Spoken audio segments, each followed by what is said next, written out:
හරි හැමෝටම good afternoon. අපි discussion එක පටන් ගමු. එතකොට දැන් මේ වෙද්දී අපි තාපේ ගොඩක් දේවල් කරලා තියෙන්නේ. හරි. ඒ ඇත්තට මේ ටික කරාම තමයි තේරෙන්නේ තාපේ භාවිතයන් මොන වගේද මොනවද තාපේ තියෙන්නේ කියලා. දැන් තමයි අපි තාපේ හැඳින්වීමට යන්නේ. ඒතර දැන් තේරෙනවා ටටක් ගාලා මේ කියනවා මොකද්ද මේ කියන්නේ කියලා. දැන් මේ තාපේ හැඳින්වීම කියන එක මුලින්ම කියලා දුන්නා නම් ගොඩාක් වෙලාවට ඔයාට හරි අදහසක් නැහැ මේ මොනවද මේ කියන්නේ කියලා නිකන් ඔහේ ඒක අහන් ඉන්නවා විතරයි. හැබැයි දැන් දන්නවා තාපේ ඊටු කොටස් සියල්ලම අපි සාකච්ඡා කරලා තියෙන ගොඩක් ඒවා. ඒ නිසා දැන් ඔක්කොම තේරෙනවා. ඉතින් දැන් මේක කිව්වහම දැන් හොඳට තේරෙනවා. හරි ඒකයි මම මේ තාපේ හැඳින්වීම සහ මේ උෂ්ණත්ව මිතිය කියන කොටස් ටිකක් අන්තිම වෙනකන් තියන් හිටියේ. ඒකේ විශේෂ කරුණු මොනවද කියලා සාකච්ඡා කරන්න. රයිට්. හරි. ටියුට් එක ගන්න තාපේ හැඳින්වීම.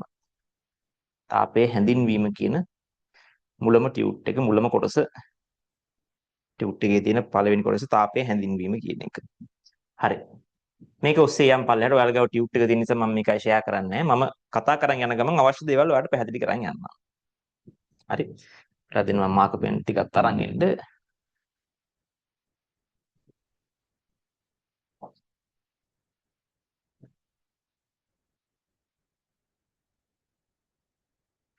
හරි. මුලින්ම තියෙනවා උෂ්ණත්ව මිතිය. මොකද්ද උෂ්ණත්ව මිතිය කියන්නේ කියලා බලමු. උෂ්ණත්ව මිතිය anu උෂ්ණත්වයේ මැනීමේ විද්‍යාව හා ක්‍රමවේදයයි. මෙහිදී උෂ්ණත්වයේ එහි මූලධර්ම මිනුම් ඒකක සහ උෂ්ණත්වයේ මැනීම සඳහා භාවිතා කරන උපකරණ පිළිබඳව පුළුල්ව අධ්‍යයනය කෙරේ. හරි. දැන් මෙතන අපි උෂ්ණත්වය කියලා වචනයක් කතා කරනවානේ. මොකද්ද උෂ්ණත්වය කියලා කියන්නේ? හරි. දැන් අපි තාපයයි උෂ්ණත්වයයි කියන්නේ එකක් නෙමෙයි දෙකක් කියලා අපි දන්නවනේ. තාපය කියලා කියන්නේ ශක්ති ප්‍රභේදයක් වශයෙන් අපි කතා කරන්නේ. අපි තාපයේ අර්ධයක් වෙත් තාපය කියන එක පැහැදිලි කරෙත් කොහොමද? උෂ්ණත්වයේ අසමාන වස්තු දෙකක් ඒ කියන්නේ ස්පර්ශ කරාම වැඩි වස්තු ඉඳන් අඩු වස්තුවට මොනවා හරි ශක්තියක් ගලාගෙන ගියා. හරි දෙන්නගේ උෂ්ණත්ව සමාන වෙනකන්. අන්නේ ගලාගෙන ගියපු කෙනාට තමයි අපි තාප ශක්තිය කියලා කිව්වේ. ඒක ගබඩා වෙලා තිබි වස්තුවේ චාලක හා විභව ශක්ති වශයෙන් තමයි. නැතු තාප ශක්තිය කියලා දෙයක් ගබඩා වෙන්නේ නැහැ. අර ගලාගෙන යෑම දිහා බලපුවම තමයි අපි නම් කරන්නේ මේක තාප ශක්තිය කියලා. පැහැදිලිද? එතන කතා කරාපු උෂ්ණත්වයේ අසමාන වස්තු දෙකක් කියලා. මම ඒව කතා කරද්දී උෂ්ණත්වය ගැන මහා ලොකුවට පැහැදිලි කරන්න ගියේ නැහැ. මොකද අපිට උෂ්ණත්වය කියන එක තේරෙනවනේ අපි. එදිනෙදා අපිට ලැබෙන සංවේදනයන් උෂ්ණත්වය කියන්නේ. හරි.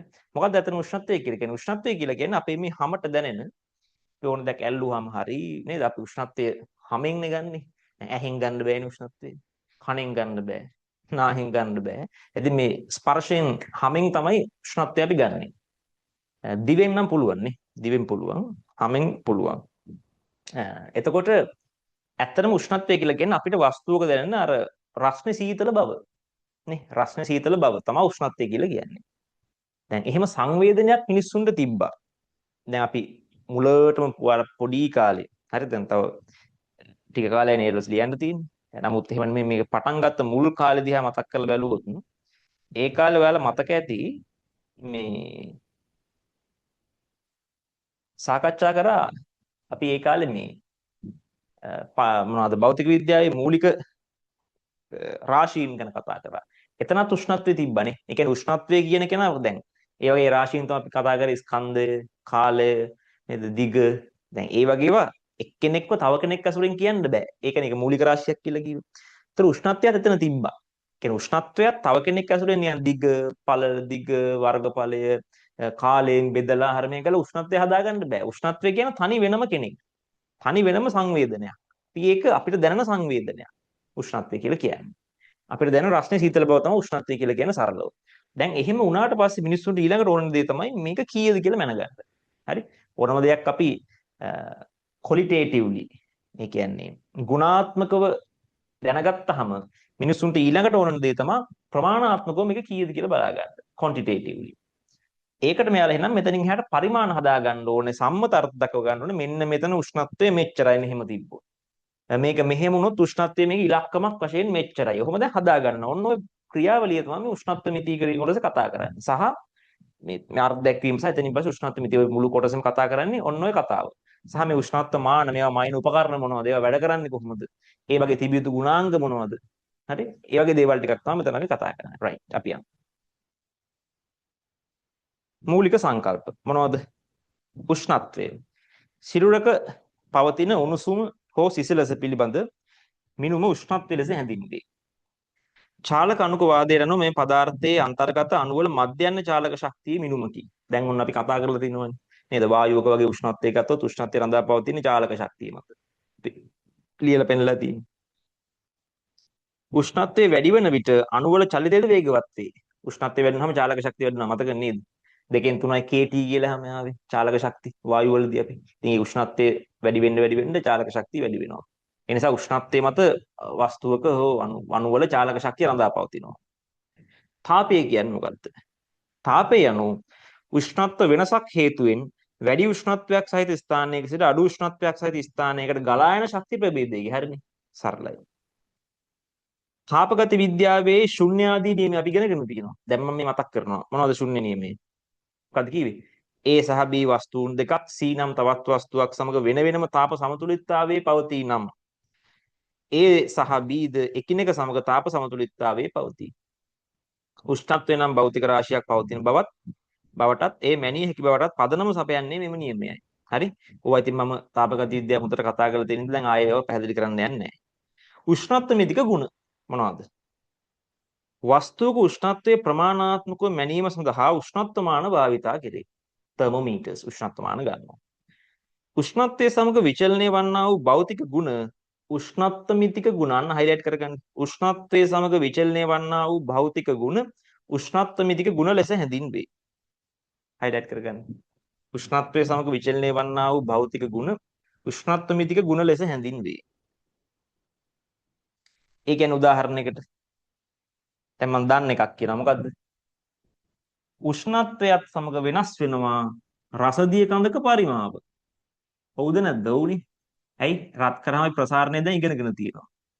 එතකොට මේ වගේ බල්බ් එක රසදිය පුරවලා මෙහෙම යන්න පොඩි නිකන් කේශික නලයක් හදලා තිබ්බහම උෂ්ණත්වය වැඩි වෙන්න මෙයා පරිමාව වැඩි වෙලා මේක දිගේ මෙහෙම උඩට නගිනවා.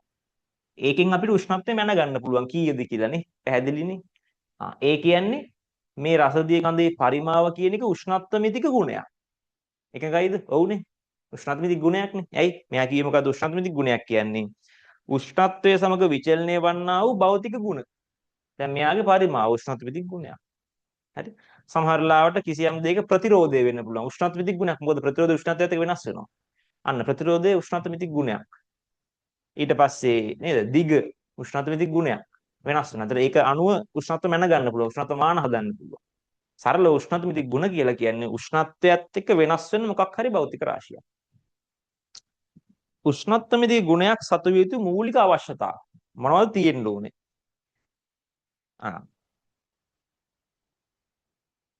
ඒක ඵලශ්‍රිතයක් වීම. ඒක ඵලශ්‍රිතයක් වීම. ඒ කියන්නේ මොකද්ද? දැන් ඔය මූලික අවශ්‍යතා කියන එක මම කතා කරන්නම් මේ උෂ්ණත්වමිතිය කියන ටියුට් එකේ කොටසදී මුලම. ඒ නිසා මම ඒ ටික පොඩ්ඩක් ස්කිප් කරලා යන්නම්. මොකද මේ ඔය ටිකම අපිට අරකේ ආයෙ දකින්න හම්බ වෙනවා.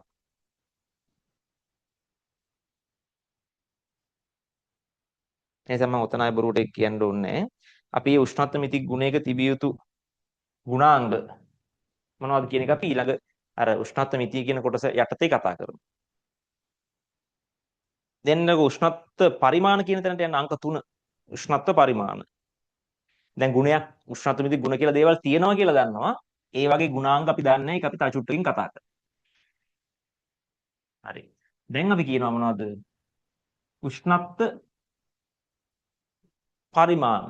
උෂ්ණත්වයේ මයින්ඩ් හදපු පරිමාණ ගැන. ඔන්න බලමු. උෂ්ණත්වයේ මැනීමට යොදා ගන්නා මිනුම් ක්‍රමයක් උෂ්ණත්ව පරිමාණයක් නම් වේ. හරි. මේ ගොඩනගනු ලබන්නේ ස්ථිර උෂ්ණත්ව ලක්ෂ දෙකකට අචල ලක්ෂ નિયમિત අගයන් ලබා දී එම පරතරය සමාන කොටස් වලට බෙදීමෙන්ලු. ටිකක් කියප එක හරියටම තේරුන්නේ නැහැ වගේ. චුට්ටකින් බලමු දැන් මොකද්ද මේ කියන්නේ කියලා. ඔන්න අචල ලක්ෂ ගැන පැහැදිලි කරනවා. අපි සාමාන්‍යයෙන් භාවිතා කරන අචල ලක්ෂ ප්‍රධාන දෙකක් තමයි අයිස් ලක්ෂය හා හුමාල ලක්ෂය. අයිස් ලක්ෂය හා හුමාල ලක්ෂය.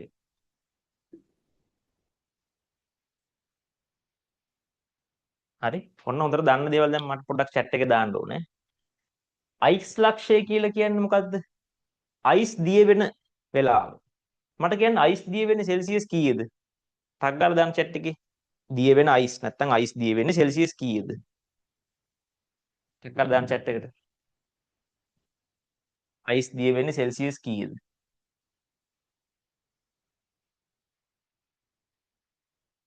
අයිස් දිය වෙන්නේ සෙල්සියස් කීයද?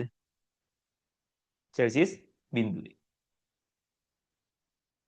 හුමාල ලක්ෂය කියලා කියන්නේ ජලයේ වාෂ්ප වෙන ලක්ෂය. හරි? ජලයේ වාෂ්ප වෙන්න කොච්චර උෂ්ණත්වයකට යන්න ඕනද? ජලය නටන්න වාෂ්ප වෙන්නේ. වාෂ්පීකරණය වෙන්නේ. නේද? මට කියන්න හුමාල ලක්ෂය කීයද එහෙනම් සෙල්සියස්? ජලයේ වාෂ්ප වෙන උෂ්ණත්වය කීයද? සෙල්සියස් 100. හරි. මම දැක්ක මේ මෑතක වැඩසටහනකට කවුරු හරි කියනවා බලන් ඉතින් මේ සුබාදහමේ තියෙන සුන්දරත්වය. දැන් අයිස් දිය වෙන්නේ සෙල්සියස් බිඳුවේනේ. බාණ්ඩ ජලයේ වාෂ්ප වෙන්නේ සෙල්සියස් 100නේ. දැන් බාණ්ඩ ඉලක්කම් හැදිලා තියෙන ඉතින් බිඳුව 100 හරි ලස්සන මේවට ඇවිල්ලා තියෙනවනේ කියලා කවුරු කියනවා මම දැක්කා.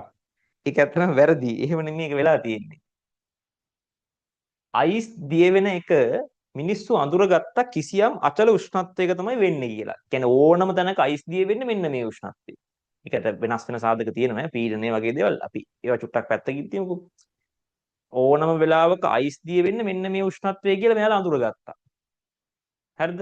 යම් යම් තවත් සම්මත තත්ත්ව යටතේ. ඒ අයිස් දිය වෙන වෙලාවට එයාලා මේ අතන සෙල්සියස් කියන එක්කෙනා කිව්වා බිඳුව කියමු කියලා. හරිද? ඊට පස්සේ එයා ඒකට බිඳුව දාගත්තා.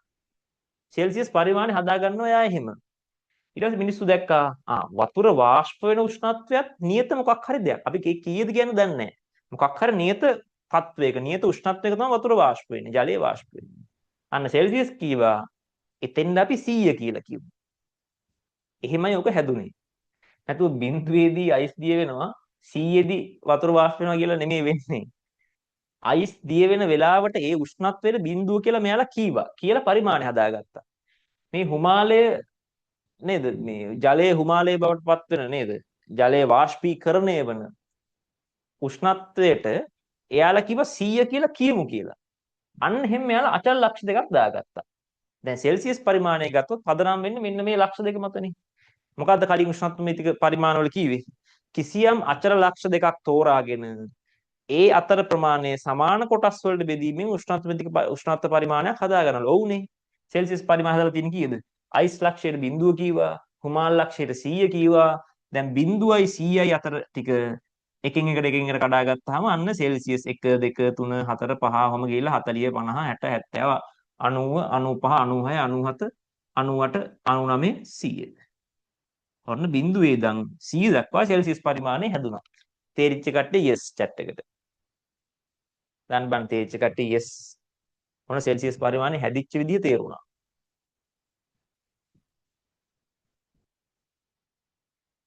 yes good. හරිනේ. එහෙනම් ඔහොම තමයි මේක හැදුනේ. මේ අචල ලක්ෂ දෙකක් අපි දන්න. තව අචල ලක්ෂයක් තියෙනවා සාමාන්‍ය වැඩවලට භාවිතා වෙන. ඒ අචල ලක්ෂයට කියන්නේ ත්‍රික ලක්ෂය. ජලයේ ත්‍රික ලක්ෂය.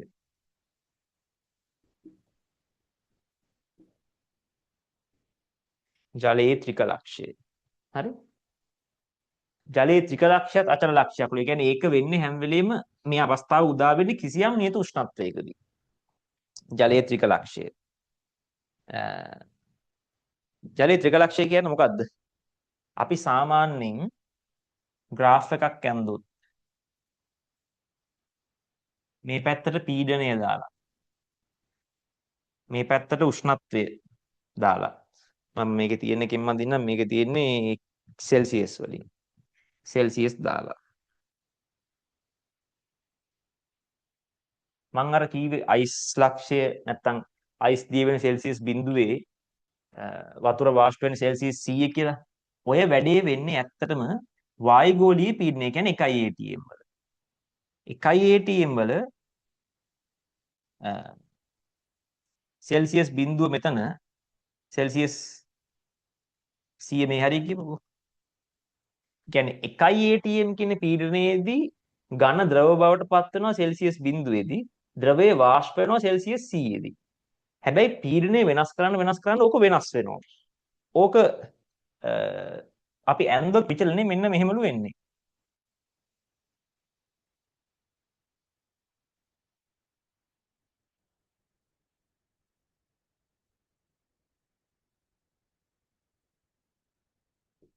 ඔන්න ඔය වගේ ආසන්න විචලනයක් තියෙනවා. හරි. දැන් මේක මොකද්ද? මේ ඇවිල්ලා ඝන, මේ ද්‍රව, මේ වායු. මේ ඉලක්කම් මොනවද? මෙතන සෙල්සියස් බිඳුව. මෙතන සෙල්සියස් 100. 1 atm පීඩනයේදී. හරිනේ දැන් තේරෙනවද?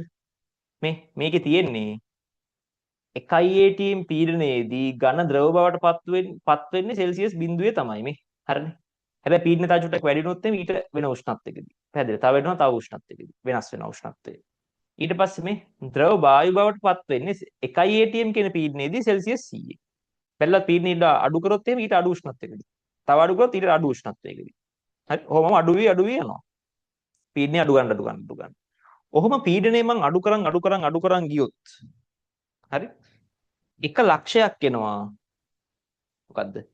මෙන්න මේ වෙලාවේ පීඩනය මෙයා කියනවා 0.0.6යි.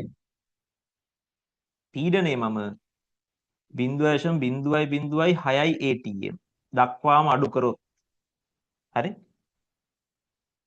ඝන ද්‍රව වායු දැන් මේ කෑල්ල වායු මේ ටික ද්‍රව මේ ටික ඝනනේ මේ ඝන ද්‍රව වායු කියන තුන් දෙනාම එකට බලා ගන්න පුළුවන්ලු සෙල්සියස් 0.01 හරි සෙල්සියස් 0.01 මෙන්න මේක තමයි ජලයේ ත්‍රිකලක්ෂය කියලා කියන්නේ. ත්‍රිකලක්ෂය කියන්නේ මේ ඝන ද්‍රව වායු කියන තුන් දෙනාම මේ මොහොතේ ඉන්නවා. දැන් මේ වෙලාවේ ගත්තොත් සෙල්සියස් බිඳුවේ ඝනයක් ද්‍රව වෙන එක විතරයි වෙන්නේ. වායුවක් මේ ළඟපාතකවත් නැහැ. වායුව ඉන්නේ හෙනයට තව යන උෂ්ණත්වයේ. හැබැයි මේක මෙහෙම පීඩනය අඩු කරන් ආපුවාම මේ තුන් දෙනාම එක වෙලාවෙ ඉන්නවලු. ඝන ද්‍රව ඉන්නවලු මේ ඉන්නවා. හරි? අන්නේ වෙලාව තමයි ජලයේ ත්‍රිකලක්ෂය කියලා කීවේ මෙයා. ඒක 0.01 සෙල්සියස් වෙනවා. හරි? අපි කෙල්වින් වලින් ඕකම ලීවොත් 200 දැන් සෙල්සියස් බිඳුව කියලා කියන්නේ 273යි කෙල්වින්නේ. ඇත්තටම ගත්තොත් 273.1.5යි කෙල්වින්. එතකොට මෙයා ඔයාලට තේරෙනවා තව 0.01ක් එකතු වෙන්න එපා.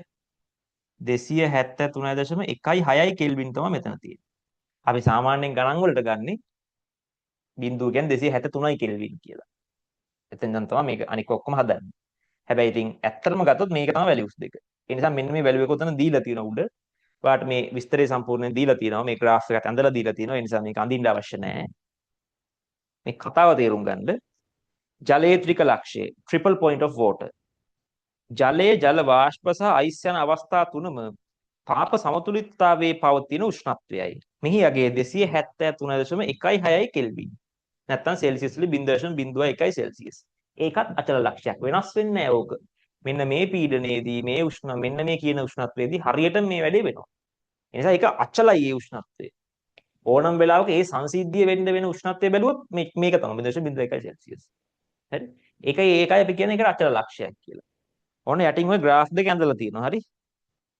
ගොඩාක් අයට මේ graph එක තේරෙන්නේ නැහැ නිකන් ඔහේ ඇඳ ගන්නවා. එහෙම නෙමෙයි වෙන්නේ මේ පීඩනය අඩු කරන් ගියාම මේ කතාව ලස්සනට තේරෙන්න ඕනේ. බලන්න මේකේ. මේ කියපු කතාව තේරිච්ච කට්ටිය දාන්න chat එකට yes. මේ පීඩනය අඩු කරන් යද්දි මේ graph එක දිගේ මෙහෙම ඇවිල්ලා මෙතන තැනකට එනවා කියන එක. right. ඔව් තමයි ජලයේ ත්‍රික ලක්ෂය කියලා කියන්නේ.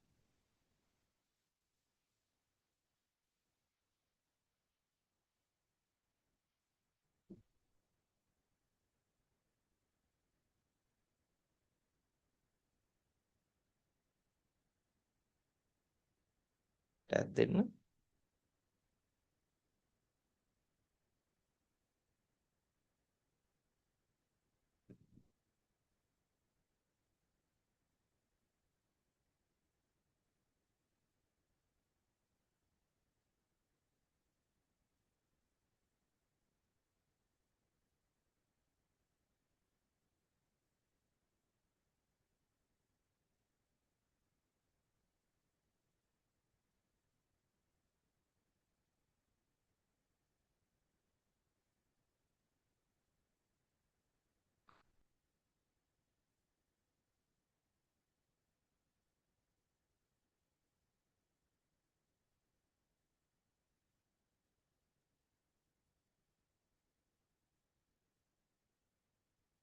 හරි. මෙන්න බලන්න ඔය ජලයේ ත්‍රික ලක්ෂ්‍ය මම පෙන්නන්නම් පොඩි වීඩියෝ එකකින්.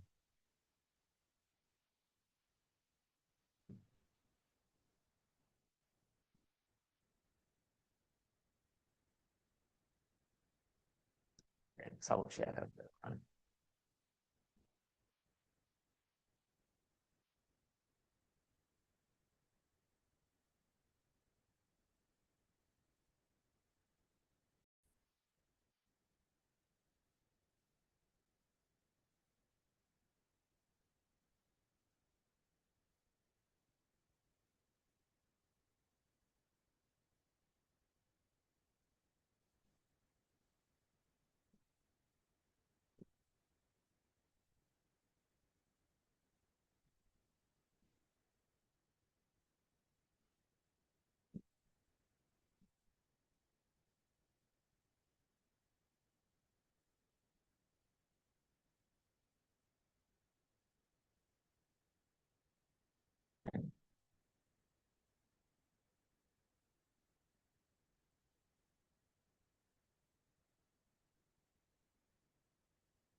හරි දැක්කද කතාව?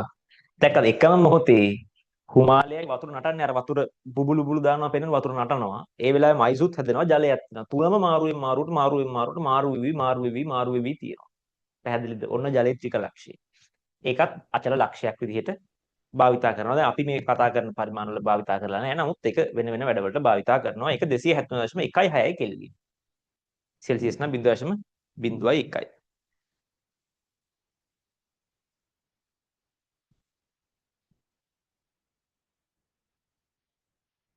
හරි. ඊළඟට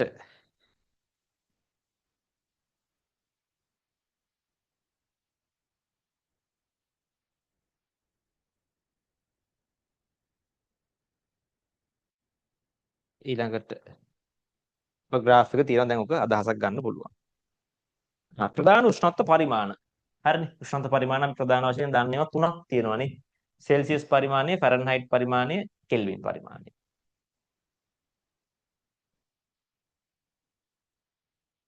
හරි. සෙල්සියස් වල අයිස් ලක්ෂයේ සෙල්සියස් 0 ලෙසත් කුමාර ලක්ෂයේ සෙල්සියස් 100 ලෙසත්ගෙන මම අර කිව්වේ ලෙසත්ගෙන එම පරතරයේ සමාන කොටස් 100කට බෙදා ඇත. හරිනේ. අරයා 0 කියලා ගත්තා, මෙයා 100 කියලා ගත්තා. ඒ පරතරය 100කට බෙදුවා. වැඩි ලේසි. ඔන්න හැම තමයි සෙල්සියස් පරිමාණය ඊටාම සරලයි. ෆැරන්හයිට් පරිමාණය. දැන් මම ওই තුන ඔතන අදින්න දෙයක් නෑ. ඔය යට ඇඳලා තියෙන රූපේ. පැහැදිලිව තේරෙනවනේ. මමත් නිකන් අඳින්නම්. හරි ඔන්න බලන්න. සෙල්සියස් පරිමාණය ගත්තේ ඔන්න මේ සෙල්සියස්. අයිස් ලක්ෂයේ සෙල්සියස් 0 කිව්වා. කුමාල් ලක්ෂයේ සෙල්සියස් 100 කිව්වා. මේක කොටස් 100කට බෙදුවා. සරලයිනේ. මේක කොටස් 100කට බෙදුවා. ඊට පස්සේ ෆැරන්හයිට් පරිමාණය ගත්තේ අයිස් ලක්ෂයේ 32 කියලා ගත්තා. හුමාල් ලක්ෂයේ 212 කියලා ගත්තා. එම පරතරයේ සමාන කොටස් 180කට බෙදලා තියෙනවා. රයිට්. දැන් පොඩ්ඩක් ඒක වෙන විදිහක්. ෆැරන්හයිට් ගත්තාම අයිස් ලක්ෂයේ 32යි ෆැරන්හයිට්. මෙයා 212යි. ද yes මේක කොටස් 180කට බෙදලා තියෙනවා. හරි 32 ඉඳන් 212ට 180යි නේ. 180කට බෙදලා තියෙනවා. මෙහෙම තමයි ෆැරන්හයිට් පරිමාණය තියෙන්නේ. ඊට පස්සේ කෙල්වින් පරිමාණය තියෙන්නේ තාපගතික උෂ්ණත්ව පරිමාණයක අපි දන්නවා මේක ඇවිල්ලා නිරපේක්ෂ ශුන්‍ය බිඳුවයි කෙල්වින් පදනම් කරගෙන. ඒ කියන්නේ මේ අර තාපගතික ශුන්‍යය කියලා කියන්නේ මේ සියලුම භෞතික ගුණ උෂ්ණත්වය අඩු කරන් අඩු කරන් අඩු කරන් අඩු කරන් යද්දි බිඳුවක් වෙන තැන. දැන් පීඩනය කියලා කියනවා අපි දන්නවා උෂ්ණත්වය වැඩි කරද්දි පීඩනය වැඩි වෙනවානේ.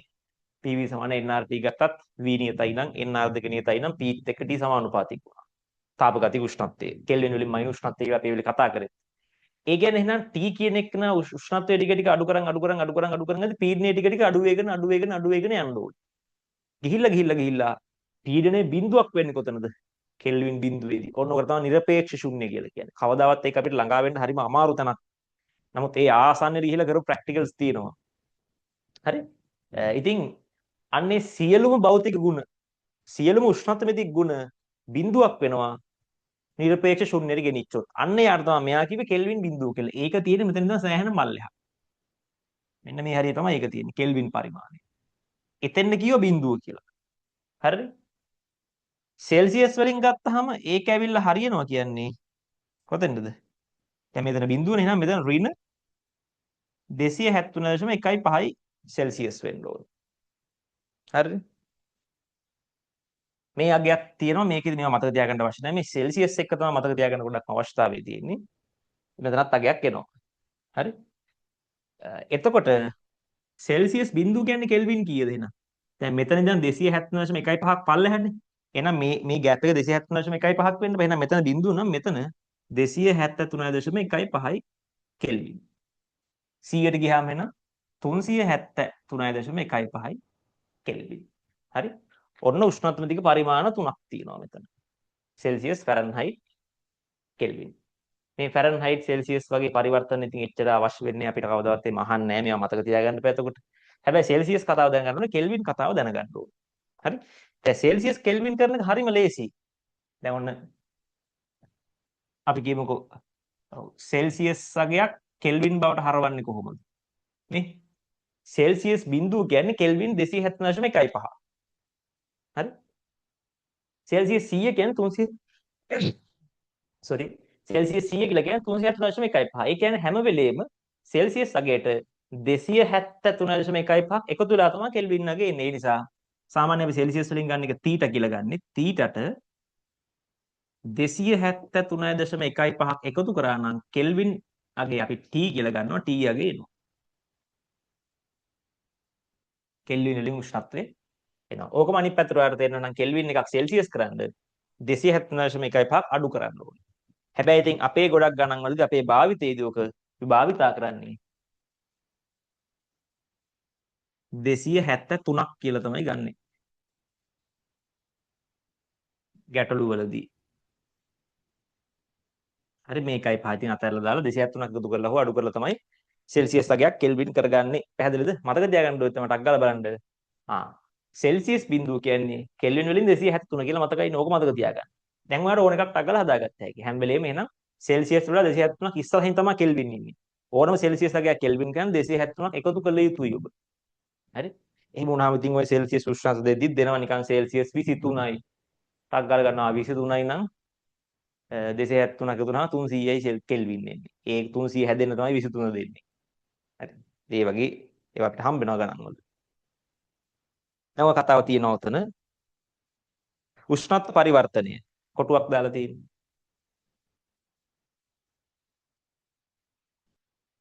දැන් අර කෙල්විනයක් කියන්නේ මොකද්ද කියලා අර්ථ දක්වලා තියෙනවා මෙතන. ඇත්තටම කෙල්වින් නිරපේක්ෂ ශුන්‍ය පදනම් කොටගෙන නැත්නම් කෙල්විනයක් කරන ජලයේ ත්‍රිකලක්ෂයේ උෂ්ණත්වයෙන් 273න් 273.16න් පංගුවක්. ඔව්නේ. දැන් කෙල්විනයක් කියන එක ජලයේ ත්‍රිකලක්ෂයේ තියෙන මේ මෙතනනේ. මෙන්න මෙතනනේ. ජලයේ ත්‍රිකලක්ෂයෙන් ඒ කියන්නේ 273.16 තමයි යාගේ අරන් තියෙන්නේ. අර අයිස් ලක්ෂය නෙමෙයි. මේකනේ ත්‍රිකලක්ෂය. කෙල්වින් බිඳුව මෙතන. ත්‍රිකලක්ෂය මෙතන. මෙන්න මේ ටික 273.16කට බෙදුවා නම් ඉතින් එක එක ගානට එනවා නේද? ඒ නිසා මේ ජලයේ ත්‍රිකලක්ෂයගේ අගයෙන් 273.16 කොටස් වලට බෙදලා තමයි මේක හදලා තියෙන්නේ. ඒක නිකන් හරියට 0.100 කියන එක කොටස් 100කට බෙදුවා වගේ එකක් තමයි මේ කියන්නේ. 0 ඉඳන් 273.16 කියන එක 273.16කට කැලි වලට බෙදලා තියෙන්නේ. ඒකෝර තමයි මේ කෙල්වින් පරිමාණය එන්නේ. සරල අදහස. හරි? අර වගේම තමයි. ඉතින් මේකේ පදනම් කරගෙන තියෙන්නේ මෙතනයි මේ මෙතනයි. ජලයේ ත්‍රිකලක්ෂයයි දෙක. හරි? ඒක මෙහෙන් සෙට් වෙන 0.1 සෙල්සියස්. රයිට්? දාලා සරල අදහස තේරුණානේ. ඊළඟට උෂ්ණත්ව පරිවර්තනය. සෙල්සියස් උෂ්ණත්වයේ තීටා වන විට කෙල්වින් උෂ්ණත්වයේ කැපිටල් T නම් T කියන්නේ තීටා ධන 273.15. නමුත් සාමාන්‍ය ගැටලුවලදී T සමානයි තීටා ධන 273 ලෙස භාවිතා කරයි. අන්න හයිලයිට් කරගන්න. T සමානයි තීටා ධන 273. අර කොටුව ඇතුලේ තියෙන. හයිලයිට් කරගන්න.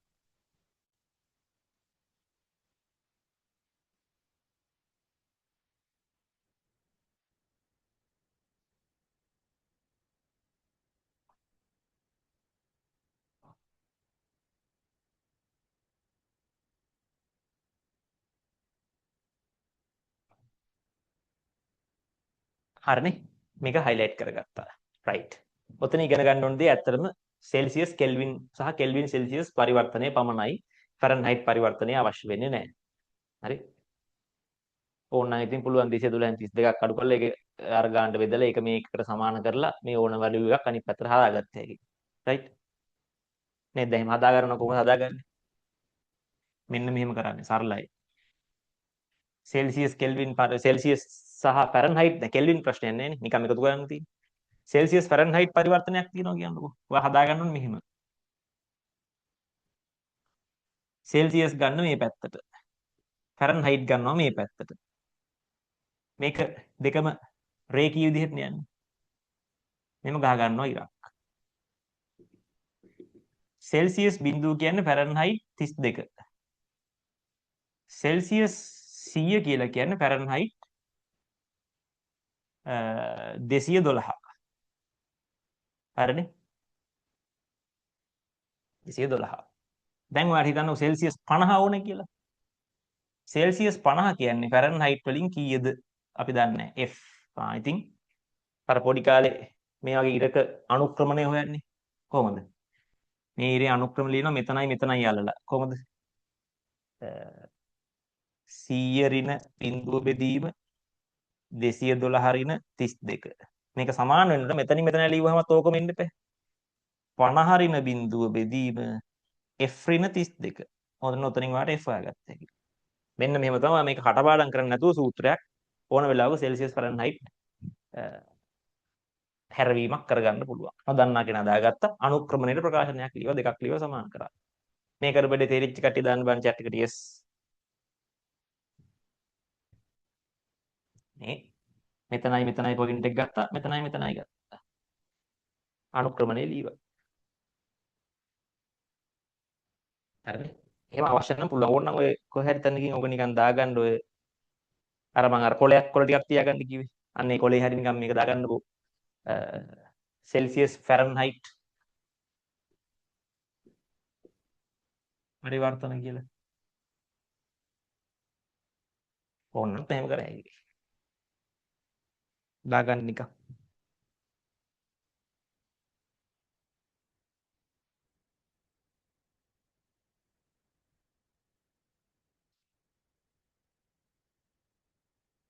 මේ උෂ්ණත්ව මිති ගණන් හදන ප්‍රධාන ක්‍රමය තමයි මේ ප්‍රස්ථාරය. මේ හැමතැනම මම පොඩි ප්‍රස්ථාරයක් හදලා තමයි ගන්න හදන්නේ. ඒතකොට ලේසි. කටපාඩම් කරන්න ඕනේ නැහැ කිසි දෙයක්. ඕක ඇඳ ගන්න. ඇඳලා බලන්න. F හොයන්නම් ඕනේ නැහැ ඉතින්.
හරිනේ.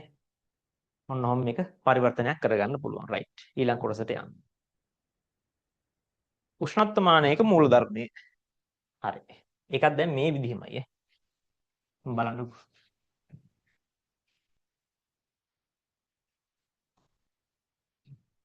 උෂ්ණත්වමානයක මූලධර්මයේ. සාපේක්ෂ පරිමාණ සඳහා උෂ්ණත්වයේ සමග ඒකාකාරව වෙනස් වන x නම් උෂ්ණත්ව මිති ගුණයක්. මම කිව්වේ මොකක් හරි එක දිග වෙන්න පුළුවන්, පරිමාව වෙන්න පුළුවන්, රසදී කඳක පරිමාව වෙන්න පුළුවන්, ආර්ධ සන්නායකයක ප්‍රතිරෝධය වෙන්න පුළුවන්, මොකක් හරි උෂ්ණත්ව නැත්නම් මොකක් හරි එක පීඩනය වෙන්න පුළුවන් උෂ්ණත්ව මිති ගුණයක්. ගුණයක් සලකමු x ලු එයාගේ වැලියු එක. සෙල්සියස් බිඳුවේදී උෂ්ණත්ව මිති ගුණයගේ x බිඳුවද සෙල්සියස් 100 දී x 100ද නම් සෙල්සියස් තීටා හෙදී x තීටාද නම් උෂ්ණත්වයේ තීටා පහත සමීකරණය මගින් ලැබේ. දැන් ඕකත් ඔය සමීකරණය අමාරුයි, කරදරයි. ලේසි කොහොමද? ගහගත්තා graph එකක්. මේක හරියනවා උෂ්ණත්වයත් එක්ක උෂ්ණත්ව මිති ගුණ ඒකාකාරව වෙනස් වෙනවා නම්. එහෙම නැතිවක් තියෙනවා.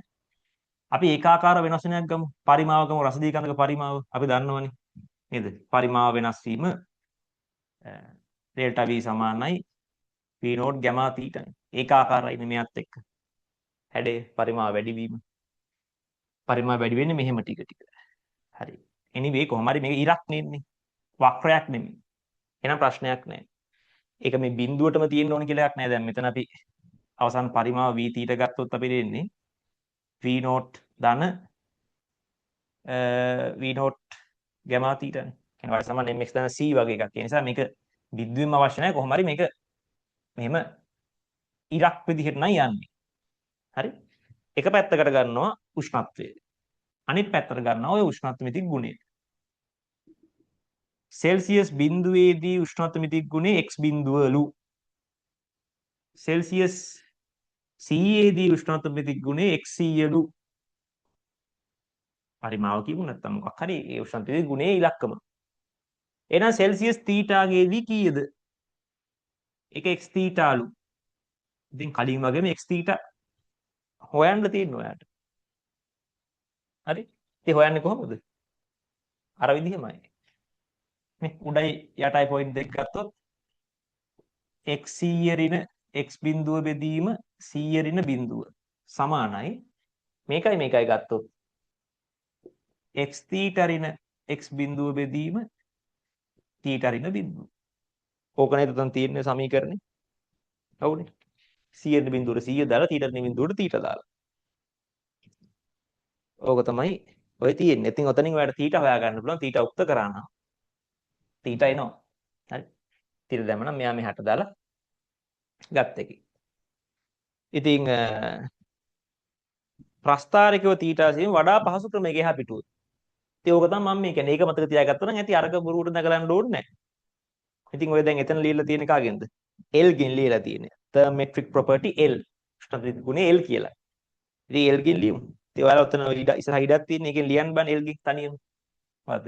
L 100 L බිඳුව L θ L බිඳුව.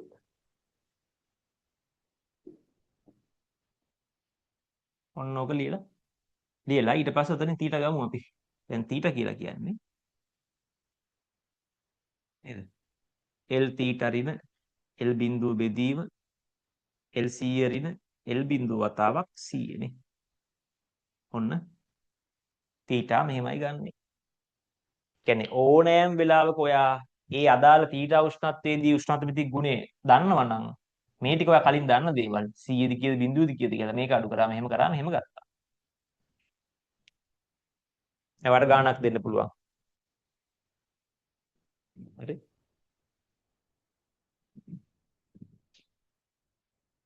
අපි ගාණක් මේක ඇති කොහේ හරි බලමුකෝ.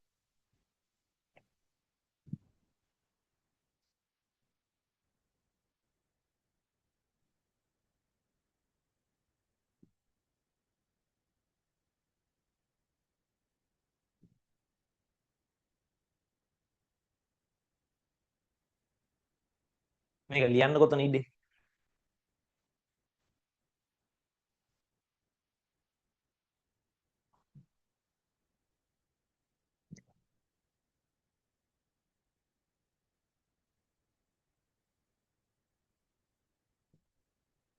රූප ප්‍රස්ථාරය ඇඳලා තියෙන්නේ. මේක විතර ලියන්න තියෙන්නේ. ලියවනේ. good. දැන් ගන්නකො අර කොලයක්. අරන් ඔයාලගේ උෂ්ණත්වයේ ටියුට් එකේ පස්වෙනි පිටුවට එන්නකො. පස්වෙනි පිටුවේ මුලම තියෙන පළවෙනි ප්‍රශ්නේ. පස්වෙනි පිටුවේ මුලම තියෙන පළවෙනි ප්‍රශ්නේ.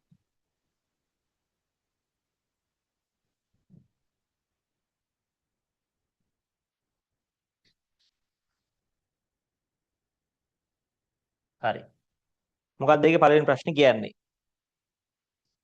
එක්තරා උෂ්ණත්ව මිති ගුණයක්. මොකක්ද කියන්නේ අපි දන්නේ නැහැ. සමහර අර දිගක් වෙන්න පුළුවන් නේද? පරිමාවක් වෙන්න පුළුවන්. පීඩනයක් වෙන්න පුළුවන්. මොන දෙයක් වෙන්න පුළුවන්. එක්තරා උෂ්ණත්ව මිති ගුණයක් සෙල්සියස් බිඳුවේදී හා 100 දී පිළිවෙලින් 5යි සහ 20යි. මේක 5යි මේක 20යි. හරිනේ? මේ උෂ්ණත්ව මිති ගුණේ භාවිතා කරන උෂ්ණත්වමානයක් යොදාගෙන යම් ද්‍රවයක උෂ්ණත්වය මැනීමේදී එම ගුණය 11යිලු. කියන්නේ ගුණය 11ක් වෙලාවේ උෂ්ණත්වය කීයද? ඉතින් කොච්චර සිම්පල්ද ඕන උඩ දාගත්තා. දැන් හෙව්වා. කොහමද? 20 ඍණ 5 බෙදීම 100 ඍණ බිඳුව සමානයි 11 ඍණ 5 බෙදීම හදන්න. තීට ඍණ බිඳුව. තීට 60 දැම්ම තීට සමානයි 11න් 5ක් ගියාම කීයද? 6යි 20න් 5ක් ගියාම 15යි 100 මේ පැත්තට එනවා. ඒ සෙල්සියස් වලින් ඈ. මොකද 100යි බිඳුවයි සෙල්සියස් වලින් ගත්තේ. හරිද? 11න් 5ක් ගියාම 6යි 20න් 5ක් ගියාම 15යි. බෙදුවා 15ට 5 ඒවා 3යි 100ට 5 ඒවා 20යි 3යි 3ට 3 ඒවා 1යි 6ට 3 ඒවා 2යි. දෙවරක් 20.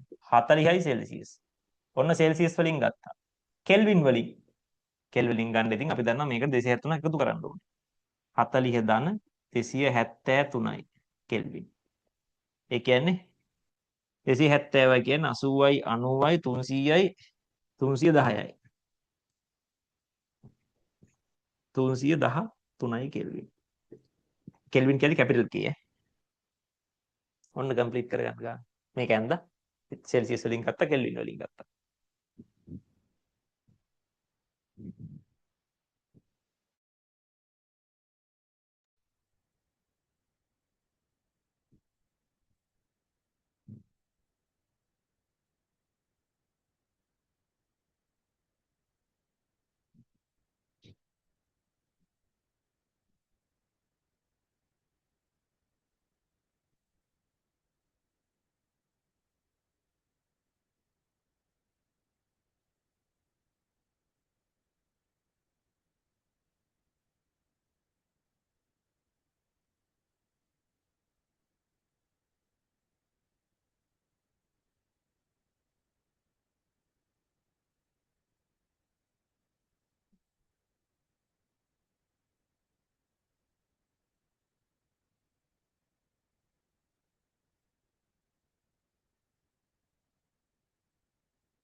මේක කොයි වෙලාවකත් හරියට බිඳුවට යා කරන්න දෙපෑ.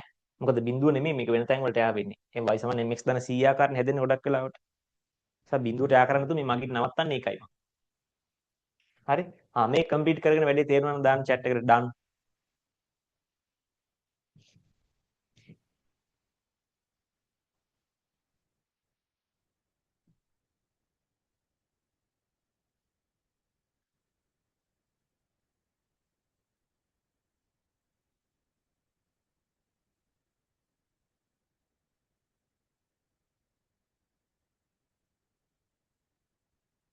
right.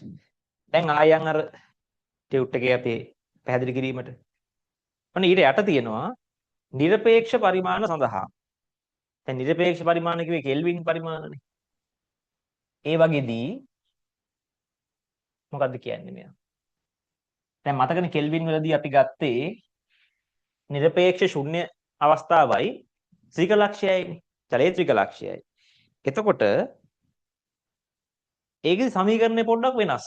අර අඩු කිරීම නෑ නිකන් xt කියන්නේ ජලයේ ත්‍රිකලක්ෂයේදී උෂ්ණත්ව මිතික ගුණ xt r ලු කිසියම් T උෂ්ණත්වයකදී xt ලියලා ගන්නලු කෙලින්ම xt උෂ්ණත්වය මෙහෙම ගන්න පුළුවන්ලු. ඔව්ද?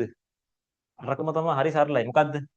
දැන් කෙල්වින් පරිමාණය ගන්නකො. නැත්නම් නිරපේක්ෂ පරිමාණයක් නේ. කෙල්වින් වල ළමයි කෙලින්ම මේක බිඳුවට යනවාමයි.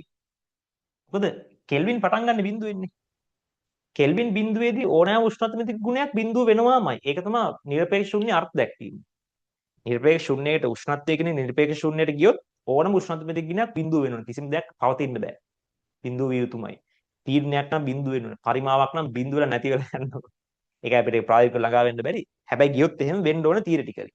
හරි? ඒකයි නිරපේක්ෂ පරිමාණ කියලා කියන්නේ. ඉතින් සරලයිනේ. මේක එක පොයින්ට් එකක් තියෙනවා බිඳුව බිඳුව. මේ කෙල්වින් වලින් මේ අදාළ උෂ්ණත්වමිතික ගුණය. ත්‍රිකලක්ෂයේදී අපි දන්නවා. ඔන්න ත්‍රිකලක්ෂයේදී උෂ්ණත්වය 273යි 0.16යිනේ. හරි මේක නම් 1.6යි. ඒ වෙලාවේදී උෂ්ණත්වමිතික ගුණය x tr ලු. කිසියම් t උෂ්ණත්වයකදී උෂ්ණත්වමිතික ගුණය xt ලු. දැන් t හොයන්නලු. ඉතින් අනේ ආයෙ අර වැඩිමයි. එක පොයින්ට් එකක් බිඳුව බිඳුව. එච්චරයි කතාව. හරි එක පොයින්ට් එකක් බිඳුව බිඳුව වුණාම මේක රින මේක උලින් මල්නවා කොහොමද? xt රින බිඳුව බෙදීම t රින බිඳුව සමානයි. මෙතනින් ගත්තාම x tr රින බිඳුව බෙදීම 273.1 රින බිඳුව. දැන් t න හොයනවා. t මේ පැත්තට දානවා. t සමානයි. මෙයා අනිත් පැත්තට දාලා මෙයා යරට දානවා. එතන මට එනවා xt බෙදීම xtr වතාවක් 273.16. ඕක තමයි ඔය දීලා තියෙන සමීකරණය. මේ සමීකරණේ ගාවින් මේක ඇඳගත්තා නම් හරි. එතන පොඩි ඉඩක් තියෙනවා නේද සමීකරණ ඉස්සරහා. පැඩිය ලොකුවට නැතුව ඒක එතන ඉඩේ මේක ඇඳගෙන මේක ලියන්න. එතකොට ටක් ගාලා මේක පේනවා. ඔය සමීකරණ ඉස්සරහින් මේක ඇඳලා මේ උඩ පේලිය ලියන්න. එතකොට මේක වැඩි තේරෙනවා. ටක් ගාලා ගන්න.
සර් මයික් ඕෆ් වෙලා. සෝරි. හරි. හරිනේ මේක හරිනේ සරලයි වැඩි හරි. දැන් අර මං කිව්වේ අර අතන දෙවෙනි ප්‍රශ්නෙට යන්න. උෂ්ණත්ව මිතිය කියන එකේ දෙක ප්‍රශ්නේ. එතන කියනවා එක්තරා උෂ්ණත්වමාන එක්තරා උෂ්ණත්වමානයක් භාවිත වන උෂ්ණත්වමිති ගුණයක් ජලයේ ත්‍රිකලක්ෂයේදී 68.29යිලු. ත්‍රිකලක්ෂයේදී උෂ්ණත්වමිති ගුණය 68.29යිලු. උෂ්ණත්ව පාඨාංකය 300 වෙද්දී T 300 වෙද්දී උෂ්ණත්වමිති ගුණය කීයද කියලා අහනවා. ඉතින් ඔන්න ගුණේ. ඔක දාලා ගන්න. xt උත්තරයක් සුළු කරන්න ඕනේ බොරුවට. ඔන්න ක්‍රමය.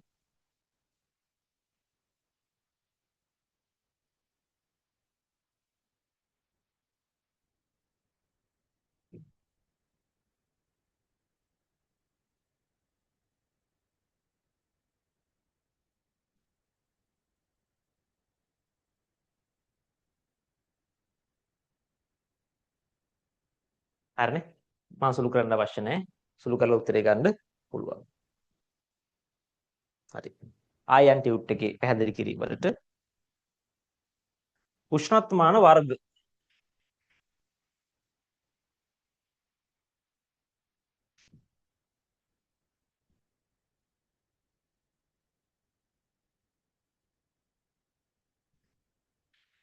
උෂ්ණත්වමාන වර්ග ගත්තාම අපි ප්‍රධාන වශයෙන් ඔය සාකච්ඡා කරන්නේ වීදුරු ද්‍රව උෂ්ණත්වමාන පිළිබඳව. හරි. ඒ කියන්නේ වීදුරු උෂ්ණත්වමානයේ කිසියම් ද්‍රවයක පරිමාව ඉහළ පහළ නගින කතන්දර. කියන්නේ මෙහි උෂ්ණත්වයේ ඉහළ යෑමත් සමග ද්‍රව කඳක් ප්‍රසාරණය වීම මගින් පාඨාංක ලබා දෙයි. හරිනේ.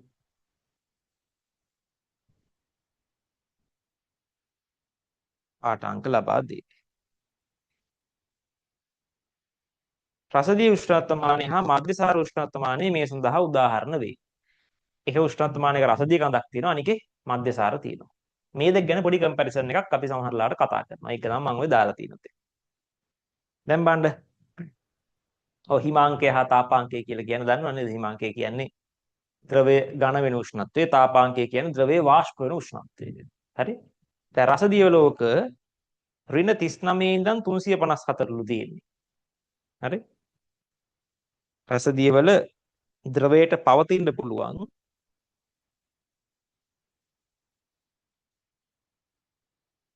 -39 ඉඳන් ධන 357ටලු රසදිය.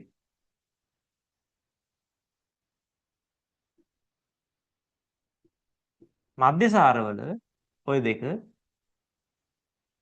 කීයද? ඍණ 114 සෙල්සියස් මේවා. ධන 78ලු. මේක දැක ගමන් ඔයාලට කියන්න පුළුවන් එහෙනම් කම්පැරිසන් එකේදී වඩා ලොකු උෂ්ණත්වයම ඉන්න මෙයා හොඳයි. 357 නිකන් ගියයි කිව්වේ. ගොඩක් පහළ උෂ්ණත්වයම ඉන්න මෙයා හොඳයි. ඉලක්ක මතක තියාගන්න ඕනේ. ඔයා ටිකක් මතක තියාගන්න රසදිය වල තාපාංකය වැඩි. එහෙනම් මධ්‍යසාරවල ද්‍රවාංකය අඩුයි. රේන්ජ් එක වැඩි වෙන්නේ එහෙම. ඒ නිසා මධ්‍යසාර හොඳයි ගොඩක් අඩු උෂ්ණත්වයම ඉන්න. රසදිය උෂ්ණත්වමානය හොඳයි ගොඩක් වැඩි උෂ්ණත්වයමයි. පෙනුම රසදිය පාරාන්දයි නේද? රසදිය අපි ඔය ප්‍රැක්ටිකල් මම පෙන්නලා තියෙන වීඩියෝ එහෙම පිනිවිද පේන්නේ නැහැ. ඒ නිසා කෙලිම පාඨාංකය ගත්ත හැකි. හැබැයි මධ්‍යසාර පාර දෘශ්‍යයි. ඒක හරහා විනිවිද පේනවනේ. එතකොට මොකක් හරි එකක් දාලා මේක වර්ණ ගැන්වීමක් කරන්න ඕනේ මෙයාගේ නැත්තම් පේන්නේ නැහැ නේ ඉතින්. වතුර වගේ ගියාම කීයද කියලා හොයාගන්න බෑ. මොකක් හරි පාටක් දාන්න වෙනවා මෙයාට. තාපසන්නායකතාව. රසදිය හොඳ තාපසන්නායක. මොකද මේක ලෝහයක් නේ රසදිය කියන්නේ. ද්‍රව වශයෙන් පවතින එකම ලෝහය රසදිය. හොඳ තාපසන්නායකයක්. ඔව්. හොඳයි ඒක හොඳ උෂ්ණත්වමිති ඔය කියන උෂ්ණත්වමිති ගුණයක් වශයෙන් හොඳ මේ කියන්නේ. සෝරි ගුණයක් වශයෙන් නෙමෙයි. මේකට ගන්න ද්‍රව්‍ය වශයෙන් ඉතා හොඳ කොලි ටිකක් ඒක තාපසන්නායකතාව. මොකද තාපසන්නායකතාව වැඩි කියන්නේ ටක් ගාලා තාපයේ සන්නායනය වෙනවා. ටක් ගාලා එයා උෂ්ණත්වයේ අදාළ උෂ්ණත්වය බවට පත් වෙලා ප්‍රසාරණය වෙලා වැඩි කර ගන්නවා. මෙයා ටිකක් තාපසන්නායකතාව අඩුයිලු. ප්‍රසාරණේ මධ්‍යසාර වලට සාපේක්ෂව වඩා ඒකාකාරව ප්‍රසාරණය වේ. මේක ඉරක යනවා රසදිය.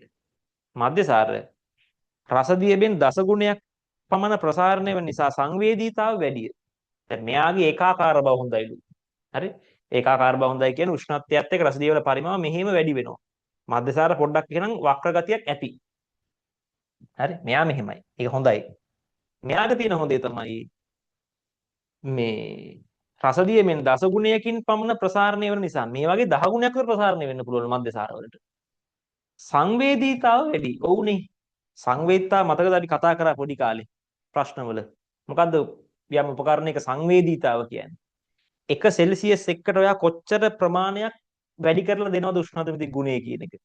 දැන් මේ වගේ 10 ගුණයක් මෙයා ප්‍රසාරණය වෙනවා නම් සෙල්සියස් එකකට මේකේ සෙන්ටිමීටරයක් උඩට යද්දී මේකේ සෙල්සියස් එකකට සෙන්ටිමීටර 10ක් උඩට යනවා.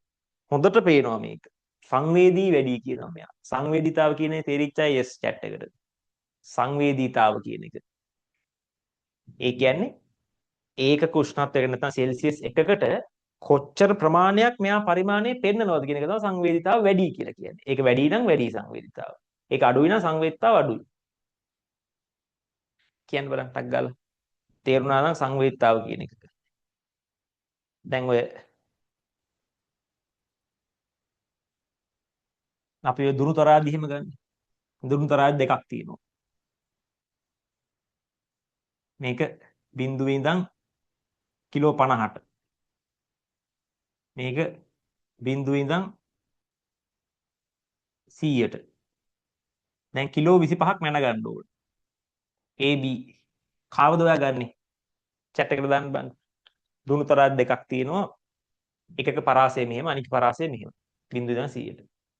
කිලෝ 25 මැන ගන්න ඕනේ. කිලෝ 25ට ආසන්න අගයක් තියෙන මෙතන. කවද ගන්න දෙකෙන්? Aද Bද? මම තව එක්කුත් දාන්නම්. මෙයා C ඈ. මෙයා බිඳුවේ ඉඳන් 20ට. ABC තුනෙන් කවද ගන්න මේක මයින්ද? කිලෝ 25 මැන ගන්න. ටක් ගාලා දාන්න chat එකට. A කියනවා. හවුද?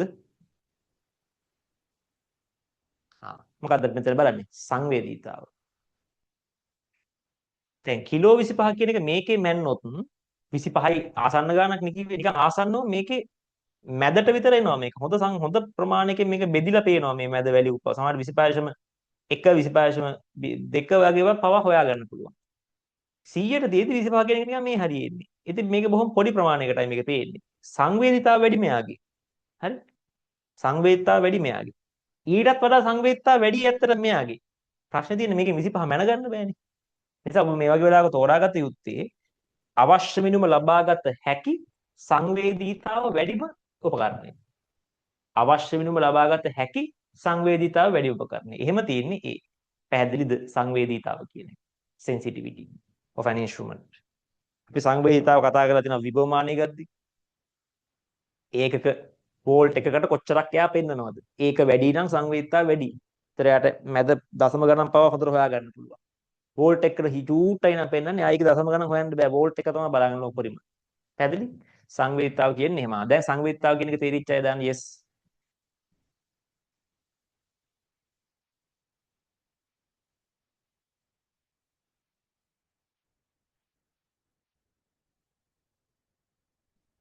yes හරි.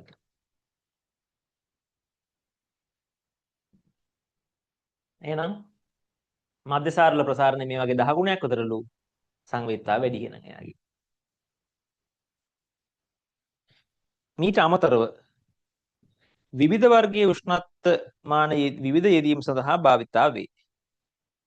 දැන් ඔය උෂ්ණත්මාන වර්ග කීපයක් දීලා තියෙනවා. මොකද්ද පළවෙනි එක වීදුරු ද්‍රව උෂ්ණත්මානය අපි කතා කරපු එක. උෂ්ණත්මිති ගුණය මොකද්ද? නියත පරිමාවක ද්‍රවයක සිදු කරන ප්‍රසාරණය. ඒකත් එක දිග වෙනස් වීම තමයි අපි සලකන්නේ. මොකද ඒ ප්‍රසාරණය වෙන්න කේශික නලයක් දිගේ මේ ද්‍රවය ඉහළට නගිනවනේ. ඒතර උඩට යන උස තමයි අපි ගන්නෙ. ඉතින් කියලා තියෙනවා රසදිය හෝ මධ්‍යසාරය යොදා ගනි. රසදිය උෂ්ණත්වමාන ඍණ 39 150 දක්වා පවන මධ්‍යසාර ඍණ 114 70ට පමණ බහුලව භාවිතාවේ. දැන් උඩ තියෙන ඉලක්කම් චුට්ටක් අනේවම තමයි නේ. සායනිකව මෙයාම ඉතින් විද්‍යාගාරවල භාවිතා වෙනවා.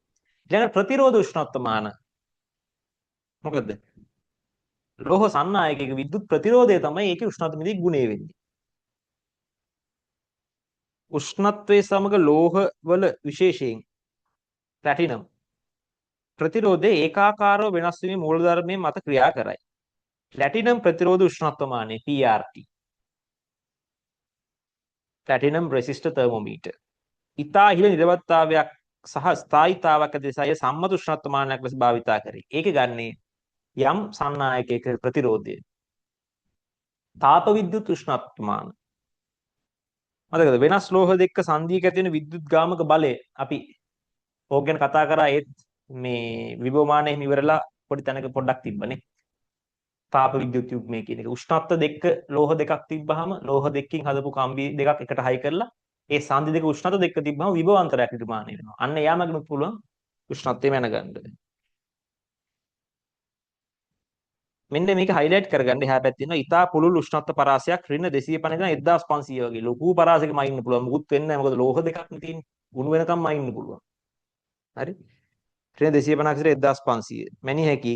අනික එක වේගවත් ප්‍රතිචාර දැක්වීම. වේගවත් ප්‍රතිචාර දැක්වීම ටක් ගාලා මැන ගන්න පුළුවන්. ගොඩක් දැන් මොකද සමහර උෂ්ණත්ව මයිද්දි තියෙනවා අපිට ඉතා ශනිකව ගන්න ඕන උෂ්ණත්වය. මොකද නැත්නම් ඒක අඩු වෙනවා. ශනික උෂ්ණත්වය ඉක්මනට වෙනස් වෙනවා. වෙනස් වෙද්දී අපි අදාළ වෙලාවෙ ටිකක් ටක් ගාලා කියව ගන්න ඕනේ. රසදිය උෂ්ණත්ව මාලින් ඕව කරන්න බෑ. ඕක ඉතින් අතින්ද තියලා ඒ උෂ්ණත්වයේ එතනින් තාපය රසදිය වලට සංක්‍රමණය වෙන්න ඕනේ හිමීට වෙලා එයා රත් වෙලා ප්‍රසාරණය වෙලා ඕක ඉතින් වරුවක් යනවා වෙන්න. හරි? අර උණ කට්ටකින් උණ බලද්දී නේද ගහලා තීන්ද පැටියක් වෙලා සින්දුවක් එම අහන්න ඕනේ. එතකොට තමයි අර ටික ටික වැඩි වෙන්නේ. සින්දු ඉවරනම තමයි අරන් බලන්න ඕනේ කීයද කියලා. හරි? තාප විද්‍යුත් යුග්ම එහෙම නෙමෙයි. එකක් ක්ෂණයක් දාපු ක්ෂණයෙන් එනවා මේක පාඨාංකය. ඒ නිසා ඒක හොඳයි. මේවා ගොඩක් කර්මාන්තශාලා පර්යේෂණ වගේ මේ ඉන්ඩස්ට්‍රි එකේ තමයි යූස් වෙන්නේ. ඊළඟට ද්විලෝහ තීරු උෂ්ණත්වමන් අපි කතා කරා ප්‍රසාරණයේදී මතක ඇති. විවිධ ප්‍රසාරණ සංගුණක ප්‍රසාරණ සංගුණකයේ වෙනස් දෙකක් ද්විලෝහ පටියක් විදිහට හදලා එහෙම කරාම වක්‍ර වීමත් එක්ක අපි මැන ගන්නවා. ඕව ගොඩක් නේද අපි ඕව වගේ භාවිතා කරනවා උඳුන් වල ඔය අයන් වල ශීතකරණ වල ඕවා තියෙනවා. උෂ්ණත්වයේ මයින්නවා කියන ළමයි උෂ්ණත්වයේ ඉලක්කම කියව ගන්නවා කියන එක නෙමෙයි. ඒ මැන ගැනීමත් ඒකත් හරි දැන්. ෆ්‍රිජ් එක උෂ්ණත්වයේ කන්ට්‍රෝල් වෙද්දී ඔටෝ ඕෆ් වෙන ඔන් වෙනවා. අයන් එකක් ඔටෝ ඕෆ් වෙන්නේ. එතනත් උෂ්ණත්ව මැනීමක් තමයි තියෙන්නේ. ඊට පස්සේ විකිරණ තාපමාන රේඩියේෂන් පයිරෝමීටර්ස් වෙනම concept එකක්. ඔතන අපිට පුළුවන් දේ දැන් අපි දන්නවනේ තාප විකිරණ කතා කරලා තියෙන්නේ. නේද? ඕනම රත් වෙච්ච වස්තුවකින් තාප විකිරණ පිට වෙනවා. විද්‍යුත් චුම්බක තරංගයක් විදිහට. අපි මෙන්න මේ රේඩියේෂන් පයිරෝමීටර් එකකින් මේ විද්‍යුත් චුම්බක තරංගය අනාවරණය කරගත්තාම ඒක අනුව කියන්න පුළුවන් අරගේ උෂ්ණත්වය කීයද කියලා. අපි දැන් එහෙම කියන්නේ නියම පව දන්නවනේ. හරිද? වින්ගේ නියමය අපි කතා කරලා තියෙනවානේ. ඒ වගේ අපිට මේක හදා ගන්න පුළුවන්. ඒ නිසා ඒකෙන් පුළුවන් වස්තුවක් සමග ස්පර්ශ නොවි උෂ්ණත්වය වෙන ගණන හයිලයිට් කරගන්න. වස්තුවක් සමග ස්පර්ශ නොවි කිසිම ස්පර්ශයක් නැහැ. රේඩියේෂන් එක නෙන්නේ. ඒක තමයි මෙහෙන් අල්ලගන්නේ. ස්පර්ශ කරන්න ඕනේ. කොවිඩ් කාලේ භාවිතා කරේ.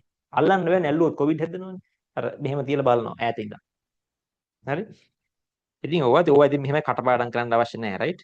නිකන් අදහසක් අරන් තියාගන්න මෙහෙම ඒවා තියෙනවා කියලා. දැන් යන්න අනික් ටියුට් එකට.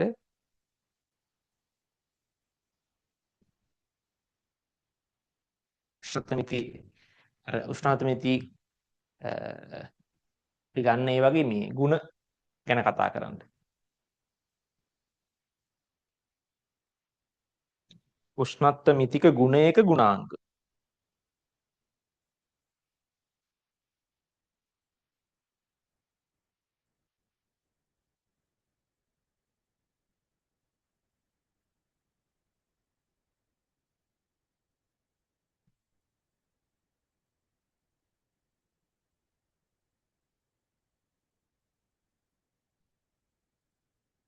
යන්න ඔය මුලටම ඒකේ මුලම අර කතාව දින වැඩක් නැහැ. කෙලිම දින උෂ්ණත්වමිතික ගුණ කියලා එතෙන් යන්න.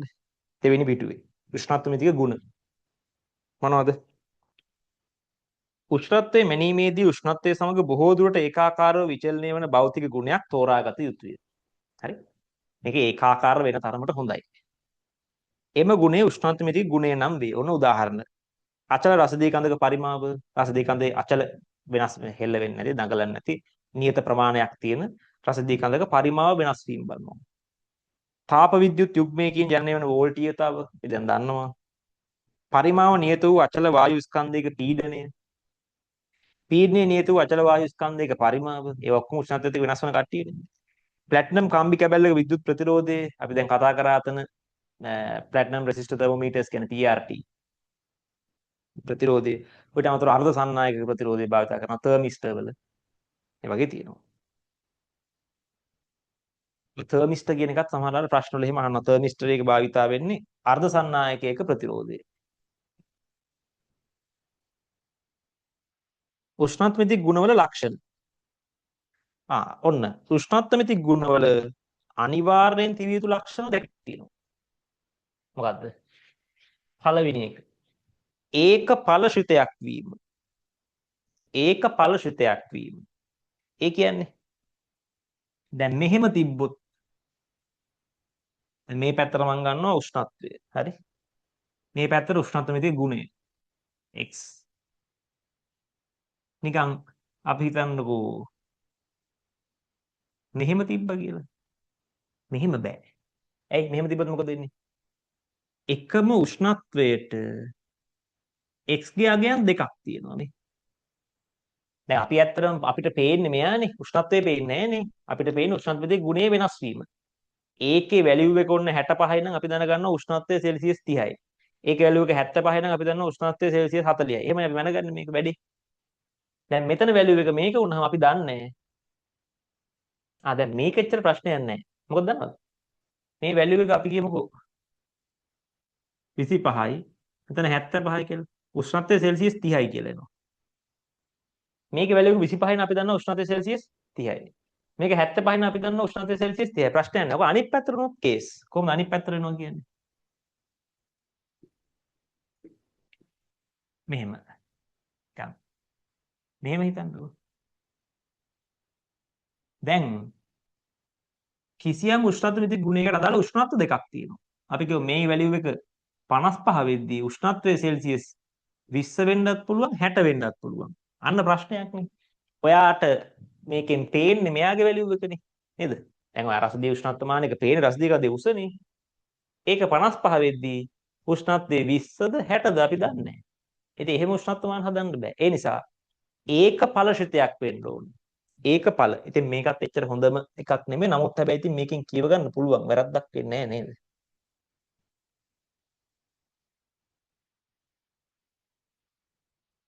හරි. මේක ගන්න බෑ. ඒක ඵලශිතයක් කියන්නේ එක උෂ්ණත් එකකට එක ඵලයයි තියෙන්නේ. හරි? ඊටසේ මේවා හරියන්නේ නිකන් මෙහෙම වුණාම හොඳයි. ඒක රේඛීයම වෙන්න ඕනේ නැහැ නිකන් මෙහෙම තිබ්බත් ප්‍රශ්නයක් නැහැ. එක අගයකට එකයි තියෙන්නේ. එකකට එකයි තියෙන්නේ හැම වෙලේම. ඒක ඵලශිතයක් වීම. ඔක තමයි අනිවාර්යෙන් තිබිය යුතු පළවෙනි ගුණාංගය. එහෙම නැත්නම් උෂ්ණත්වමාන හදන්න බෑ. ඒක ඵලශිතයක් වීම. ඊළඟට ඇත්තටම ඒක ඵල කියන එකේ අදහස යම් උෂ්ණත්වමිතික ගුණයේ යම් වටිනාකමකට එක ඵලයයි තියෙන්න ඕන. හරි? මෙතන උෂ්ණත්වමිතික ගුණයේ මේ 55 කියන වටිනාකමට ඵලයන් දෙකක් තියෙනවා. එහෙම තියෙන්න බෑ. ඒක ඵල. single valued function. ඊළඟට සම්පතික වීම. ඒ කියන්නේ දැන් අපි ඔය ඒකඵලසිත වීම ගැන අදහසක් තියෙනවා. යට කියවන් යන් ඒකට. උෂ්ණත්වයේ ඒකඵලසිතයක් වීම. තෝරා ගන්නා පරාසය තුළදී එක් උෂ්ණත්වයක් සඳහා එක් උෂ්ණත්වයේ ගුණයේ එක් අගයක් පමණක් තිබිය යුතුය. හොඳම එකේ ඔක. යට ප්‍රස්ථාර දෙකක් තියෙනවා. මේ දෙක තියෙන්නේ නේ. මේ දෙක තියෙන්නේ. එකිනෙකට වෙනස් උෂ්ණත්ව දෙකකදී උෂ්ණත්වයේ ගුණයට එකම අගය නොතිබිය යුතුය. එකම උෂ්ණත්වයකදී උෂ්ණත්වමිතික ගුණයට අගයන් දෙකක්ද නොතිබිය යුතුය. මේ දෙකම එපා කියලා කියන්නේ. මේකෙන් පුළුවන් තමයි. නමුත් ඒකත් හරියන සෙල්ලමක් නෙමෙයි. මේ දෙකම ගන්න එපා කියලායි කියන්නේ. ඒක ඵලශිතයක් කියන්නේ මෙහෙම තියෙනවා. එකට එක තියෙන්න ඕනේ. කියන එකම ගන්න හැම වෙලෙම. නමුත් ඒක ඵලශිතයක් ලෙස හැසිරෙන විට A සිට B දක්වා වූ පරාසය උෂ්ණත්වමිතික ගුණයක් ලෙස භාවිතා කළ හැක. දැන් ඔය ප්‍රස්ථාර දෙකේම සමස්ත කතාව ඒකඵල නොවුනට හැබැයි A ඉඳන් B දක්වා පරාසය බලන graph දෙකේ ඒක ඒකඵලයිනේ. A සිට B දක්වා කොටස. එනසෙත් එහෙම ගන්න පුළුවන් ඈ. මේ උෂ්ණත්වයේ ගුණේ මෙන්න මේ 50 ඉඳන් 100 දක්වා ටික ඒක ඵල. ඒ කොටස ගමු. එහෙම ගත්තා. ඒක තමයි කියන්නේ. ඊළඟට උෂ්ණත්වයේ සන්තතික ශිතයක් වීම දෙවෙනි අත්‍යවශ්‍ය කාරණේ සන්තතික වෙන්න ඕන. දැන් මෙහෙම කැඩිලා යන්න බෑ. කොහොමද?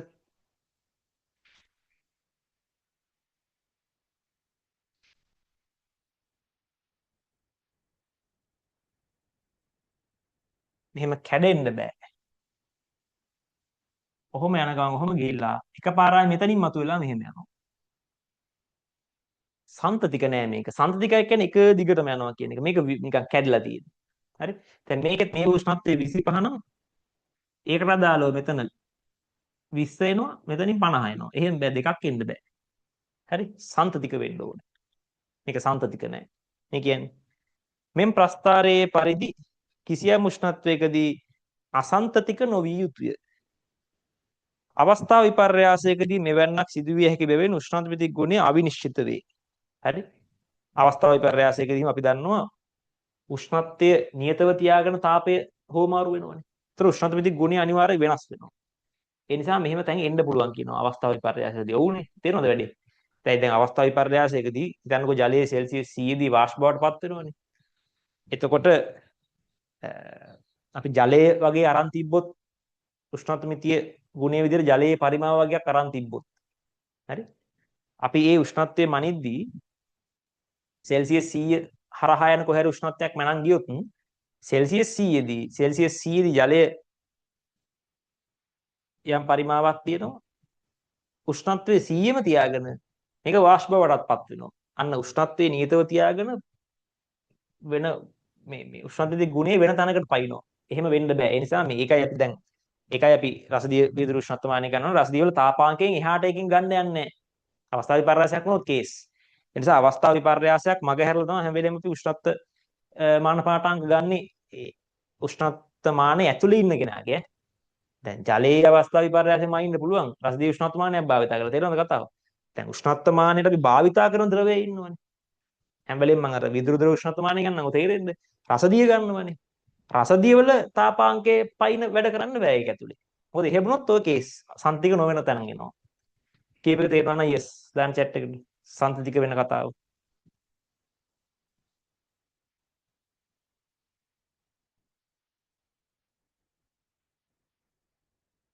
right. ඊළඟට කියනවා දැන් අර දෙක තමයි අත්‍යවශ්‍ය ඒවා. මොනවද? ඒක ඵලශිතයක් වෙන්න ඕනේ, සම්තතික වෙන්න ඕනේ. අත්‍යවශ්‍යයි. ඊට අමතරව දැන් කියනවා 3 හැකි පමණ උෂ්ණත්වයේ රේඛීය ශිතයක් වීම. පුළුවන් තරම් රේඛීය ශිතයක් තියෙනවා නම් හොඳයිලු. ඒ කියන්නේ මෙහෙම වක්‍ර හැසිරීම නැතුව අර පරිමාව රසදී කන්දේ පරිමාව මෙහෙම ආවේ ලස්සනට රේඛීයයිනේ. එතකොට අපිට ලේසි මේක ක්‍රමාංකණය කරගන්න එහෙම. හැකි පමණ රේඛීයව තියෙනවා නම් හොඳයිලු. ඉහත ප්‍රස්තාරවල දක්වා ඇති පරිපූර්ණ උෂ්ණත්වමිතික ගුණයකි. නමුත් ප්‍රායෝගිකව මෙසේ විචලන වෙන උෂ්ණත්වමිතික ගුණ නැත.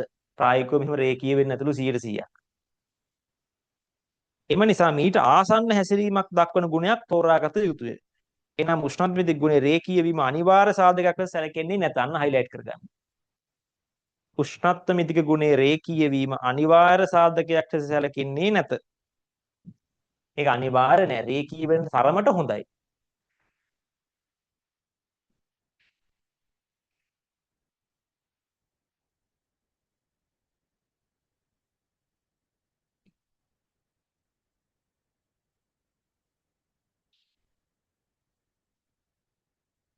හරිනේ? ඊළඟට ඒකාකාර ශිතයක් වීම. ඒකාකාර ශිතයක් වීම. මේ ඒක පලහා සන්තතික වුවද ඔය ඇඳලා තියෙන graph එක ඒකාකාර ශිතයක් නොවේ.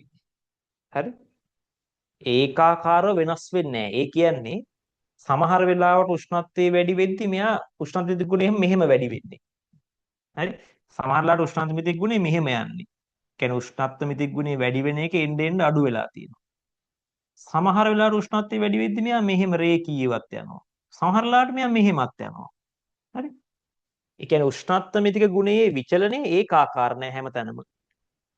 දැන් රේඛීයයි කියන්නේ හැමතැනම ඒකාකාරයි ඈ. දැන් රේඛීය කියන්නේ ඒකාකාරකේ හොඳ මේක. හරි. රේඛීය කියන්නේ කොහොමත් හැමතැනම ඒකාකාරයි. බලන්න දෙයක් නෑ. හැමතැනම එකම විදිහට තමයි උෂ්ණත්වය වැඩි වෙද්දී ගුණය වැඩි වෙන්නේ. ඒකාකාර නොවන සන්තතික ඒකපරිශිත තියෙන්න පුළුවන්. ඔය දැන් තියෙන්නේ එකක්.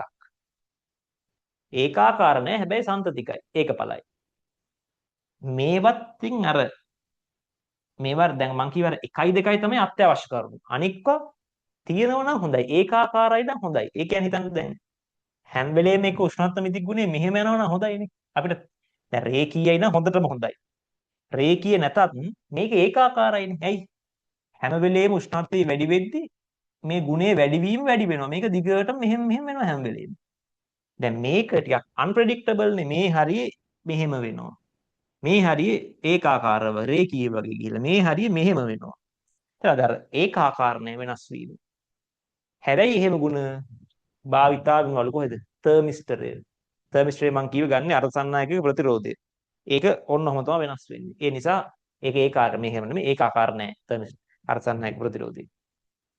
ඒ නිසා ඒක ගන්නවලු තර්මිස්ටරේ. ඒ නිසා ඒකාකාර නොවීම කියන එක කලින් වගේම අර අනිවාර්යෙන් තිබිය යුතු එකක් නෙමෙයි ඒකාකාර වීම. හරි? ඔන්න ආයෙ මතක් කරොත් අනිවාර්යෙන් තිබිය යුතු ඒවා දෙකයි. ඒක පළ වෙන්න ඕනේ, සන්තතික වෙන්න ඕනේ. රේඛීයයි නම් හොඳයි, ඒකාකාරයි නම් හොඳයි. ඊට අමතරව උෂ්ණත්මානයකින් කියව ගන්නා පාඨාංකයේ දෝෂ අවම වීමට පහත ගුණාංක තිබිය යුතුය. මොනවද? ඔන්න නියම කතන්දර ටික. මේක තමයි ඉන්ට්‍රස්ටිංම කතන්දර ටික.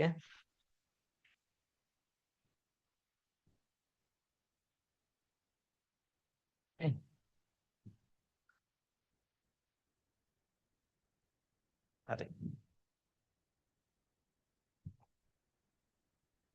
පළවෙනි එක. ඉක්මනින් ප්‍රතිචාර දැක්වීම quick response. ඒ කියන්නේ ඔයා දැන් රත් වෙච්ච අපි කියමුකෝ වතුර ටික උෂ්ණත්වයම අයින්නවා. දැන් මේකට උෂ්ණත්මානය දානවා. ඊළඟ බල්බය ගිල්ලනවා. දැන් ගිල්ලුවම වෙන කතන්දරේ මොකද්ද? මේ ජලයෙන් මේ බල්බයට තාපය සංක්‍රමණය වෙනවා. තාප සන්නායනය වෙන්නේ. මොකද මේ බිත්තිය හරහා තාප සන්නායනය වෙන්න බෑ. සන්නායනය වෙලා මේ ඇතුළේ ඉන්න රසදිය කඳ මේ උෂ්ණත්වයට පත් වෙන්න ඕන ටික ටික. පත් වෙන්න මෙන්න මේ කේශික නලයේ දිගේ මෙයා ප්‍රසාරණය වී යනවා උඩට මෙහෙම. ගිහිල්ලා තැනක නවතිනවා. අර නැවතුනම අපි කියනවා මෙන්න මෙයාගේ උෂ්ණත්වය සෙල්සියස් 48යි. කොහොමද මේක කියවගන්නේ? පැහැදිලිද? ඉක්මනින් ප්‍රතිචාර දැක්වීම කියන්නේ මේක දාලා වරුවක් යනවා නම් මේ 48ට එන්න. මේක ස්ලෝ. එහෙම වෙද්දි මොකද වෙන්නේ? 48ට එද්දී මෙයා සමහරට තිබිලා තියෙන 55 විතර. මූ ඉතින් ටික ටික බහිනවනේ තාපය හානි වෙනවනේ. එතකොට ඉතින් තාපය හානි වෙන්න මෙයාගේ උෂ්ණත්වය බහිනවා. ඒතකොට ඇත්තටම කියවන්න ගිහිල්ලා තියපු එක නෙමෙයි දැන් ටිකක් වෙලා ගිහිල්ලා හින්දා මේක වෙනස් වෙලා වෙන එකක් තමයි කියවෙන්නේ. හරි? ඒ නිසා ඉක්මනින් ප්‍රතිචාර දැක්වීමේ කියන ගුණය කියන එක හොඳ ගුණයක්. අත්‍යවශ්‍ය නෑ, හොඳයි. මේ සඳහා හොඳ තාප සන්නායකතාවක් අන්න හයිලයිට් කරගන්න. හොඳ තාප සන්නායකතාවක්. හොඳ තාප සන්නායකතාවක්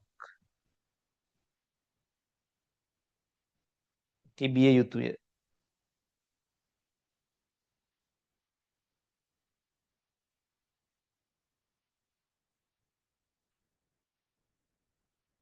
මේ සඳහා හොඳ තාප සන්නායකතාවක් තිබිය යුතුය. හරිනේ? ඒ කියන්නේ ඉක්මනින් ප්‍රතිචාර දැක්වීමේ ගුණය කියන එකට ටෙක්නිකලි තියෙන්න ඕනේ දේ තමයි එයා ගාව හොඳ තාප සන්නායකතාවක් තියෙනවා. හොඳට තාප සන්නායනේ ටක් ගාලා වෙන්න ඕනේ ඇතුළට. එවිට උෂ්ණත්වයේ මැනගත යුතු වස්තුවේ උෂ්ණත්වයේ වෙනස් වීමට පෙර ඉක්මනින් මේ කියව ගන්න පුළුවන්. දැන් ගොඩක් අය පටල ගන්නවා ඔය මේකත් එක්ක සංවේදීතාව කියන එක. හරි දැන් ඔන්න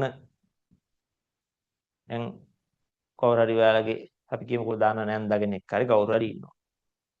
දැන් එයාට ඇවිල්ලා කවුරු හරි කියනවා මේ කලබල වෙන්න එපා අහවල් මෙහා මරණයටපත් වෙලා කියලා. කිව්වම් බුදු අම්මෝ කියලා කලන් දාලා වැටෙනවා බිමට. දැන් අපි කියනවා හරි සංවේදී. භෞතික විද්‍යාවේ සංවේදීතාව කියන්නේ ඒක නෙමෙයි. ඒකට භෞතික විද්‍යාව කියන්නේ ඉක්මනින් ප්‍රතිචාර දැක්වීම. කියපු ගමන් කලන්ත හැදුනා. ඉක්මනින් ප්‍රතිචාර දැක්කුවා. ඒක තමයි මේ කතා කරන්නේ. සංවේදීතාව මම අර කලින් උපකරණයක සංවේදීතාව ගැන කියලා දුන්නේ. ඒක වෙන කතාවක්. පැහැදිලි? ඒ නිසා ඒ සංවේදීතාවයි ඉක්මනින් ප්‍රතිචාර දැක්වීමයි පටල ගන්න එපා. සාමාන්‍ය ජීවිතයේ සංවේදීතාව නෙමෙයි භෞතික විද්‍යාවේදී සංවේදීතාව කියලා කියන්නේ. මම අහලා තියෙන මට හරියට මේක ෂුවර් නෑ. ඉස්සර කොහොම ප්‍රශ්නයකුත් උනාලු. මොකද දෙමළෙන් ඔය සංවේදීතාවයි ඒ දෙකම එක වචනෙලු කියන්නේ. ඉක්මනින් ප්‍රතිචාර දැක්වීමයි. ඉතින් කොහොම හරි ඒකෙන් ඔක පැටලලා ප්‍රශ්නයකට ඕල් ලකුණු දුන්නා කියලා මම අහලා තියෙනවා ඉස්සර. හරි? දැන් ඒක හදලා ඇති මම දන්නේ නැහැ. කොහොම හරි සිංහලෙන් ප්‍රශ්නයක් නැහැ. ඉංග්‍රීසි වලින් ප්‍රශ්නයක්වත් නැහැ. සංවේදීතාව කියන්නේ sensitivity of an instrument. ඒක වෙන කතාවක්. සංවේදීතාව ගැන අපි දැන් කතා කරා. ඒකක උෂ්ණත්ව වෙනසකට කොච්චර ප්‍රමාණයක් මෙයා උෂ්ණත්ව මිති ගුණය පෙන්වනවද කියන එක. ඒක වැඩි නම් සංවේදීතාව වැඩි. මේක ඇවිල්ලා ඉක්මනින් ප්‍රතිචාර දැක්වීම. හරි? ට්‍රක් ගාලා අර ඔයා මැනගත යුතු වස්තුවේ උෂ්ණත්වය වෙනස් වෙන්න කලින් ට්‍රක් ගාලා මැනලා පෙන්නනවා. ඉක්මනින් ප්‍රතිචාර දැක්වීම. දැන් ඉක්මනින් ප්‍රතිචාර දැක්වීම කියද්දි මතක් වෙන්න ඕකේ එන කෙල්ල පැමිණි චරිතයක් තමයි තාප විද්‍යුත් යුග්මය. අපි දැන් කලින් කිව්වේ ෂණිකව ගන්න පුළුවන් කියලා පාඨාංක. හරි. 2 6 පහනේ අර මේක 6. ඔන්න සංවේදීතාව මොකද්ද? කුඩා උෂ්ණත්ව වෙනසකදී පවා විශාල වෙනසක් පෙන්වීම. හරිද? සෙල්සියස් අංශකයකට ලොකු ප්‍රමාණයක් වෙනස් කරලා පෙන්නනවා මේක දිග. දැන් ඉතින් අංශකයෙන් නිකන් 10න් පංගුවක් හොයාගත්ත හැක් කොතනද කියලා. සංවේදීතාව. ඒකත් හොඳ ගුණයක්. ඊළඟට අදාළ වස්තුවෙන් අඩු තාප ප්‍රමාණයක් ලබා ගැනීම. දැන් මේ මයින්ඩ් ගියාම මෙන්න මෙයාගේ මේ ඇතුලේ ඉන්න රසදිය කියමුකෝ මෙයාගේ විශිෂ්ට තාපදාරිතාව නැත්තම් තාපදාරිතාව ගොඩාක් ලොකුයි නම් මොකද වෙන්නේ? එයාගේ උෂ්ණත්වයේ ඒකකයක ඉහළ යන්නත් ලොකු තාප ප්‍රමාණයක් අවශ්‍ය වෙනවා. ඉතින් මුගේ උෂ්ණත්වය දැන් තිබ්බේ අපි කියමු 60. වතුරේ උෂ්ණත්වය තිබ්බේ. දැන් රසදිය සාමාන්‍ය 25 විතරනේ කාම උෂ්ණත්වය මේක තියෙන්නේ. දැම්මහම දැන් නම් කාම උෂ්ණත්වය 25 නෙවෙයි නේද? අද මේ දවස්වල නම් ෂේ නේ වහිනවනේ. දැම්මහම දැන් මේ 25 30 තිබ්බගෙන 60ටපත් වෙන්න බෑ. 60ටපත් වෙන්න ලොකු තාප ප්‍රමාණයක් ගන්නවා මෙයාගේ. මෙයාගෙන් මෙයාට ලොකු තාප ප්‍රමාණයක් අවශ්‍යයි. මෙයා 25 කියන 60ට යන්න. ඔය අන අතරතුර මොකක් වෙනවද? මෙයාගෙන් එළියට තාපය යන්න එයාගේ උෂ්ණත්වය බහිනවා. ඔයා මැනගත යුතු වස්තුවේදී ලොකු තාප ප්‍රමාණයක් ගත්තොත් ඔයා මයින්ඩ් ගියපු එක නෙමෙයි මැනෙන්නේ ඊට අඩුවක්. මොකද එයාගෙන් තාපය ගන්න උගේ උෂ්ණත්වය අඩු වෙනවා. අන්න උගේ උෂ්ණත්වය අන්තිම 44කට බහැනවා. ඈදිරිද? ඒ නිසා මැනගත යුතු වස්තුවෙන් අඩු තාප ප්‍රමාණයක් ගැනීම කියන එක ටෙක්නිකලි අපිට කියන්න වෙන්නේ මෙයාගේ විශිෂ්ට තාපදාරිතාව නැත්නම් තාපදාරිතාව අඩු වගයක් විය යුතුය. හොඳ ගුණයක් අනිවාර්ය නැහැ හොඳ ගුණයක්. ඔන්න කියනවා. මේ සඳහා අඩු තාපදාරිතාවක් පැවතීම. අන්න හයිලයිට් කරගන්න. අඩු තාපදාරිතාවක් පැවතීම. අඩු තාපදාරිතාවක් පැවතීම.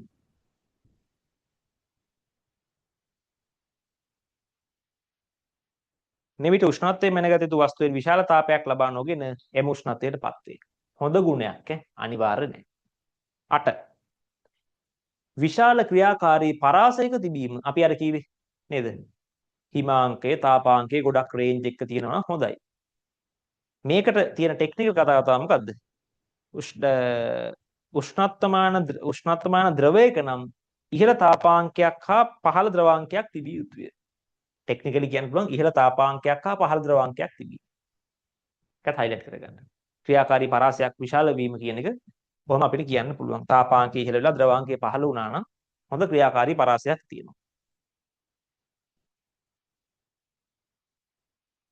ඒක හරියන්නේ ද්‍රවයකට හැබැයි. දැන් ඝන වස්තුවක් ගත්තොත් ඒකේ පහළ ද්‍රවාංකයක් කියලා ගන්න නෑනේ.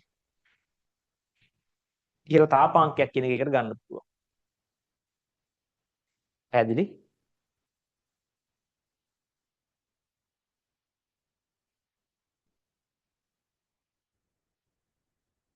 හරි. මම ඔකට එක ප්‍රශ්නයක් කරලා මේකට ඉවර කරනවා. දැන් මේකෙන් එහෙම රචනා ප්‍රශ්න එහෙම එන්නේ නැහැ. ඒක සික්ලම එන්නේ. ඒවට අපි සූදානම් වෙන්න ඕන බොහොම ලේසිනේ කොටස. හරි? ඔය ටියුට් එකේම යන්න හතරවෙනි ප්‍රශ්නෙට. හතරවෙනි ප්‍රශ්නෙට යන්න. ඒකේ ගාන හදන්න ඔයා දැන් කොලේනේ. ඒ කොලේ 4 අංකේ දාලා මාතෘකාවක් වගේ ලියාගන්න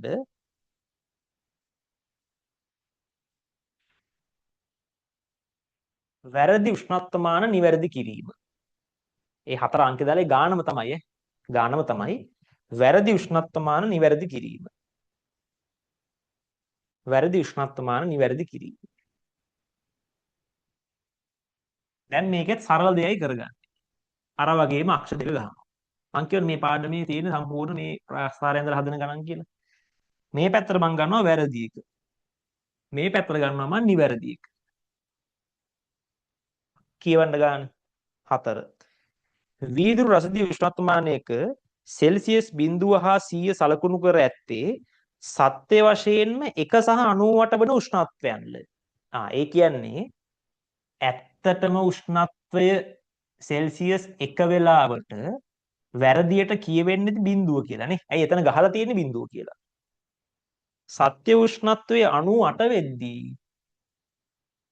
වැරදියට කියවෙන්නේ 100 කියලා. හරිනේ? 100 කියලා. අපෙන් අහනවා පළවෙනි ප්‍රශ්නේ. උෂ්ණත්වමානයෙන් සෙල්සියස් 40 පෙන්නද්දි සත්‍ය උෂ්ණත්වය කීයද? මේ වැරදි කියලා කියන්නේ පෙන්වන එක නේ. උෂ්ණත්වමානයෙන් සෙල්සියස් 40 පෙන්නනවා. හරි. සෙල්සියස් 40 පෙන්නද්දී ඇත්ත එක කීයද? තීටා 1 කියන්නම්කො. කොහොමද ගන්නෙ? ගත්තා කලින්ම ගේමයි මේ. අර පොයින්ට් එක ගන්නවා. 98 ඍණ 1 බෙදීම 100 ඍණ බිඳුව සමානයි. තීටා ඍණ 1 බෙදීම තීටා 1 40 ඍණ බිඳුව. සුළු කරනවා 98 එකක් ගියාම 97 බෙදීම 100 හදුමාත් එක රූපයෙන් දා හැදුවා මේ පළවෙනි කොටස. සමානයි තීටා 1 ඍණ 1 බෙදීම 40. තීටා 1 ඍණ 1 සමානයි මෙයා එහාට දැම්ම 97 බෙදීම 100 වරක් 40 නිසා බිඳුවට බිඳුවක් කැපුවා 9.7යි වතාවක් 4 97 වරක් 4 බෙදීම 10. මම පොඩ්ඩක් තාක්ෂණය භාවිතා කරනවා මේක සුළු කරගන්න.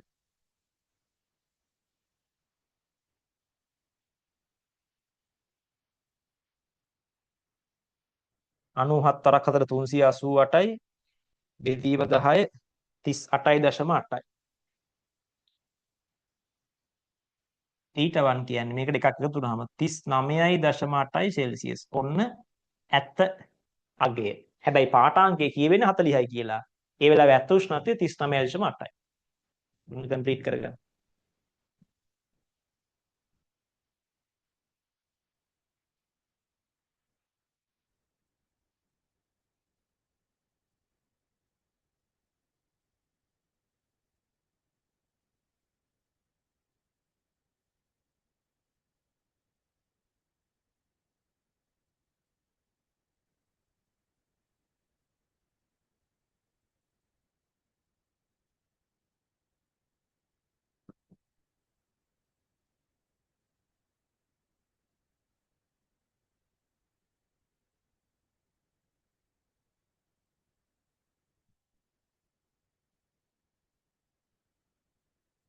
ඊළඟ කොටස. ඊළඟ කොටස තනියෙන් හදන්න මම ඇඳලා දෙන්න උදව්වක් වශයෙන් මොකද්ද? සත්‍ය උෂ්ණත්වයේ 25 වෙද්දි පාඨාංකය කීයද පෙන්නන්නේ? දැන් 71 25යිලු. ඒ වෙලාවේ පෙන්නන පාඨාංකය කීයද? මෙතන 25යි. ඒ වෙලාවේ පෙන්නන එක මම නිකන් මෙතන තීටා 2 කියන්නේ. දැන් තීටා 2 හොයන්න. තනියෙන් හොයන්න තීටා 2. මේ දෙවෙනි කොටස. එකත් මං මේ පොයින්ට් දෙකයි රතු එකත් එක්ක අල්ල ගන්නවා. 98 ඍණ 1 බෙදීම 100 සමානයි තීටා 1 ඍණ 1 බෙදීම වැරදි තීටා 1 නෙමෙයි. අපි ගන්න ඕනේ මෙයානේ 25 ඍණ 1 බෙදීම තීටා 2. තීටා 2 දා ගන්නවා. 25 එකක් ගියාම 24යි 98 එකක් ගියාම 97යි වරක් 100. උත්තර එනවා 24 වරක් 100 බෙදීම 97. 24.74 සෙල්සියස්. මේක තමයි පෙන්නන්නේ. ඇත්ත එක 25යි පෙන්නන්නේ මෙච්චරයි කියලා.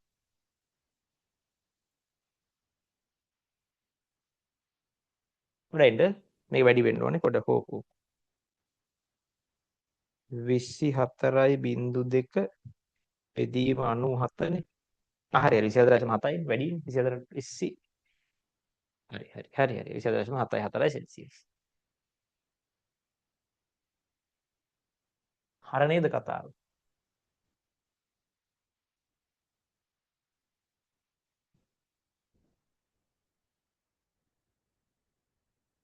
පොඩ්ඩක් ඉන්න 98 ඍණ 1 100 ඍණ බිඳුව 25 ඍණ 1 තීටා 2 ඍණ බිඳුව. හරිනේ ලීව?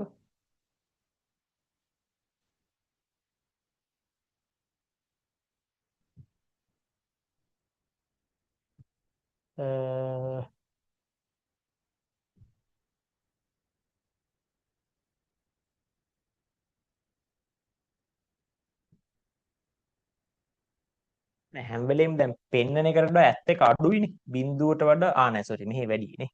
මේ හරි අඩුයි හරි ප්‍රශ්නයක් නෑ. ඒක මැදින් වෙනස් වෙලා තියෙනවා. මේකයි හරි අවුලක් නෑ.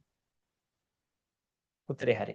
24.74 සෙල්සියස්. ඔන්න වැඩේ සම්පූර්ණයෙන් කම්ප්ලීට් කරගෙන දාන්න chat එකට දාන්න.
done වැඩේ හරිනේ.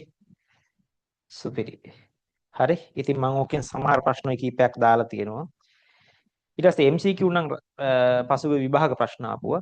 හරි. ඉතින් ඒවා try කරන්න. MCQ ලත් ඇත්තටම නිකන් ඔය 2000 වගේ පස්සේ ආපුවා ටික අනිවාර්යෙන් ගන්න. ඊට පරණේ වගේ නම් ඔය තාප විද්‍යුත් යුග්ම ගැන හරිය ප්‍රශ්න දින ඒවා දැන් එච්චර නෑ සිලබස් එකේ. 2000 වගේ පස්සේ 2010 විතර පස්සේ වරන් අනිවාර්යෙන් කරන්න. 2000 විතර පස්සේ ඒවා ටික කරන්න. හරි. ඔයාලා මෙතන 2000 පස්සේ ඒවා ටික අනිවාර්යෙන් කරන්නකෝ MCQ ටික. පොඩ්ඩයි තියෙන්නේ.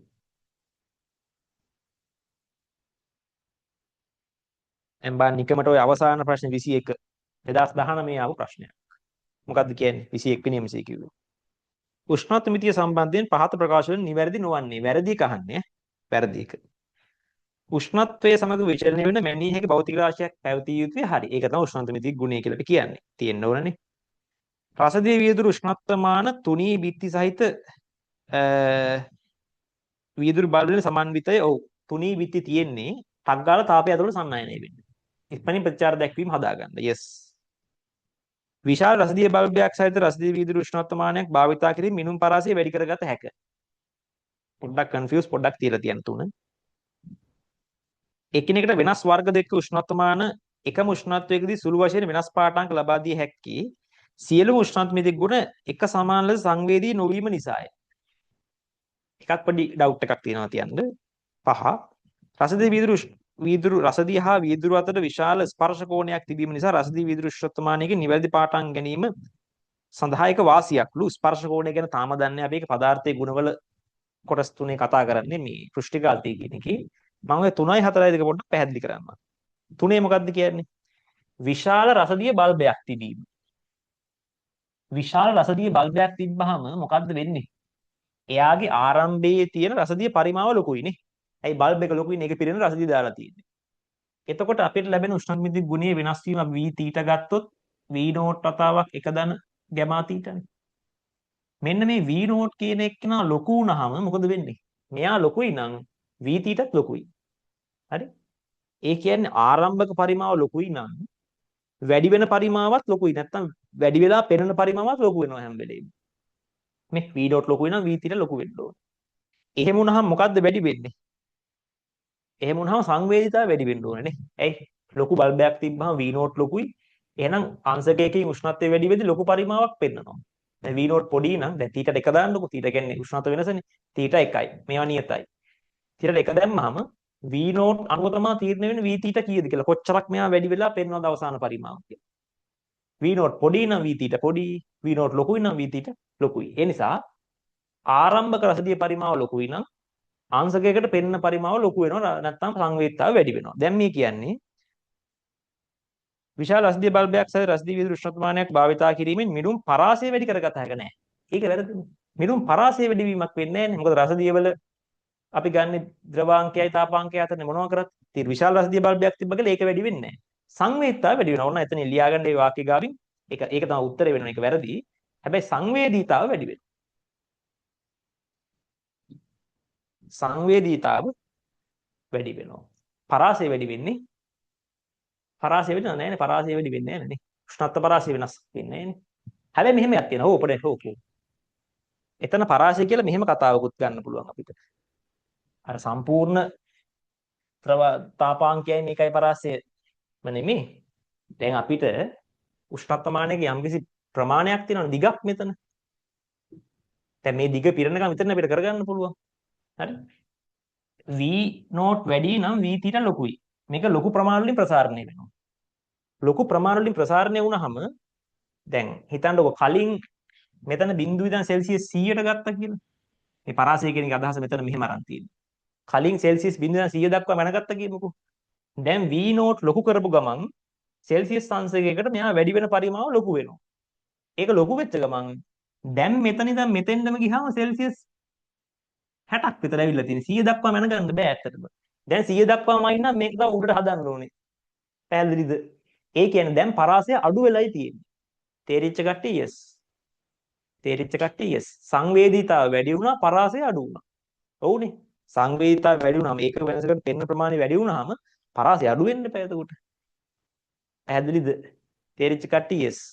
සුපිරි. ඒ නිසා උත්තරේ 3 තමයි. පරාසය වැඩි කරගන්න බෑ. පරාසය අඩුයි වෙන්නේ. මෙතන පරාසය කියලා තියෙන්නේ මෙන්න මේ අදහසට. 3 තමයි උත්තරේ. right? ඒ නිසා මේ ඔය MCQ ටික කරන්ද රචනා ප්‍රශ්න වෙන කරන්න දැන් එච්චර දඟලන්න එපා. අවශ්‍ය නැහැ. අයිකේ අපි කරන්න ඕනේ වගේ දේවල් ටිකක් තමයි ඔය කරේ. MCQs ටික 2010 මගේ පස්සේ ටික තනියම කම්ප්ලීට් කරලා මොනවා හරි ප්‍රශ්නයක් තිබ්බොත් අහන්න. පුළුවන් තරම් වැඩ කරන්න right. මම උෂ්ණත්ව මිතිය සම්බන්ධ කොටස එතනින් ඉවර කරනවා.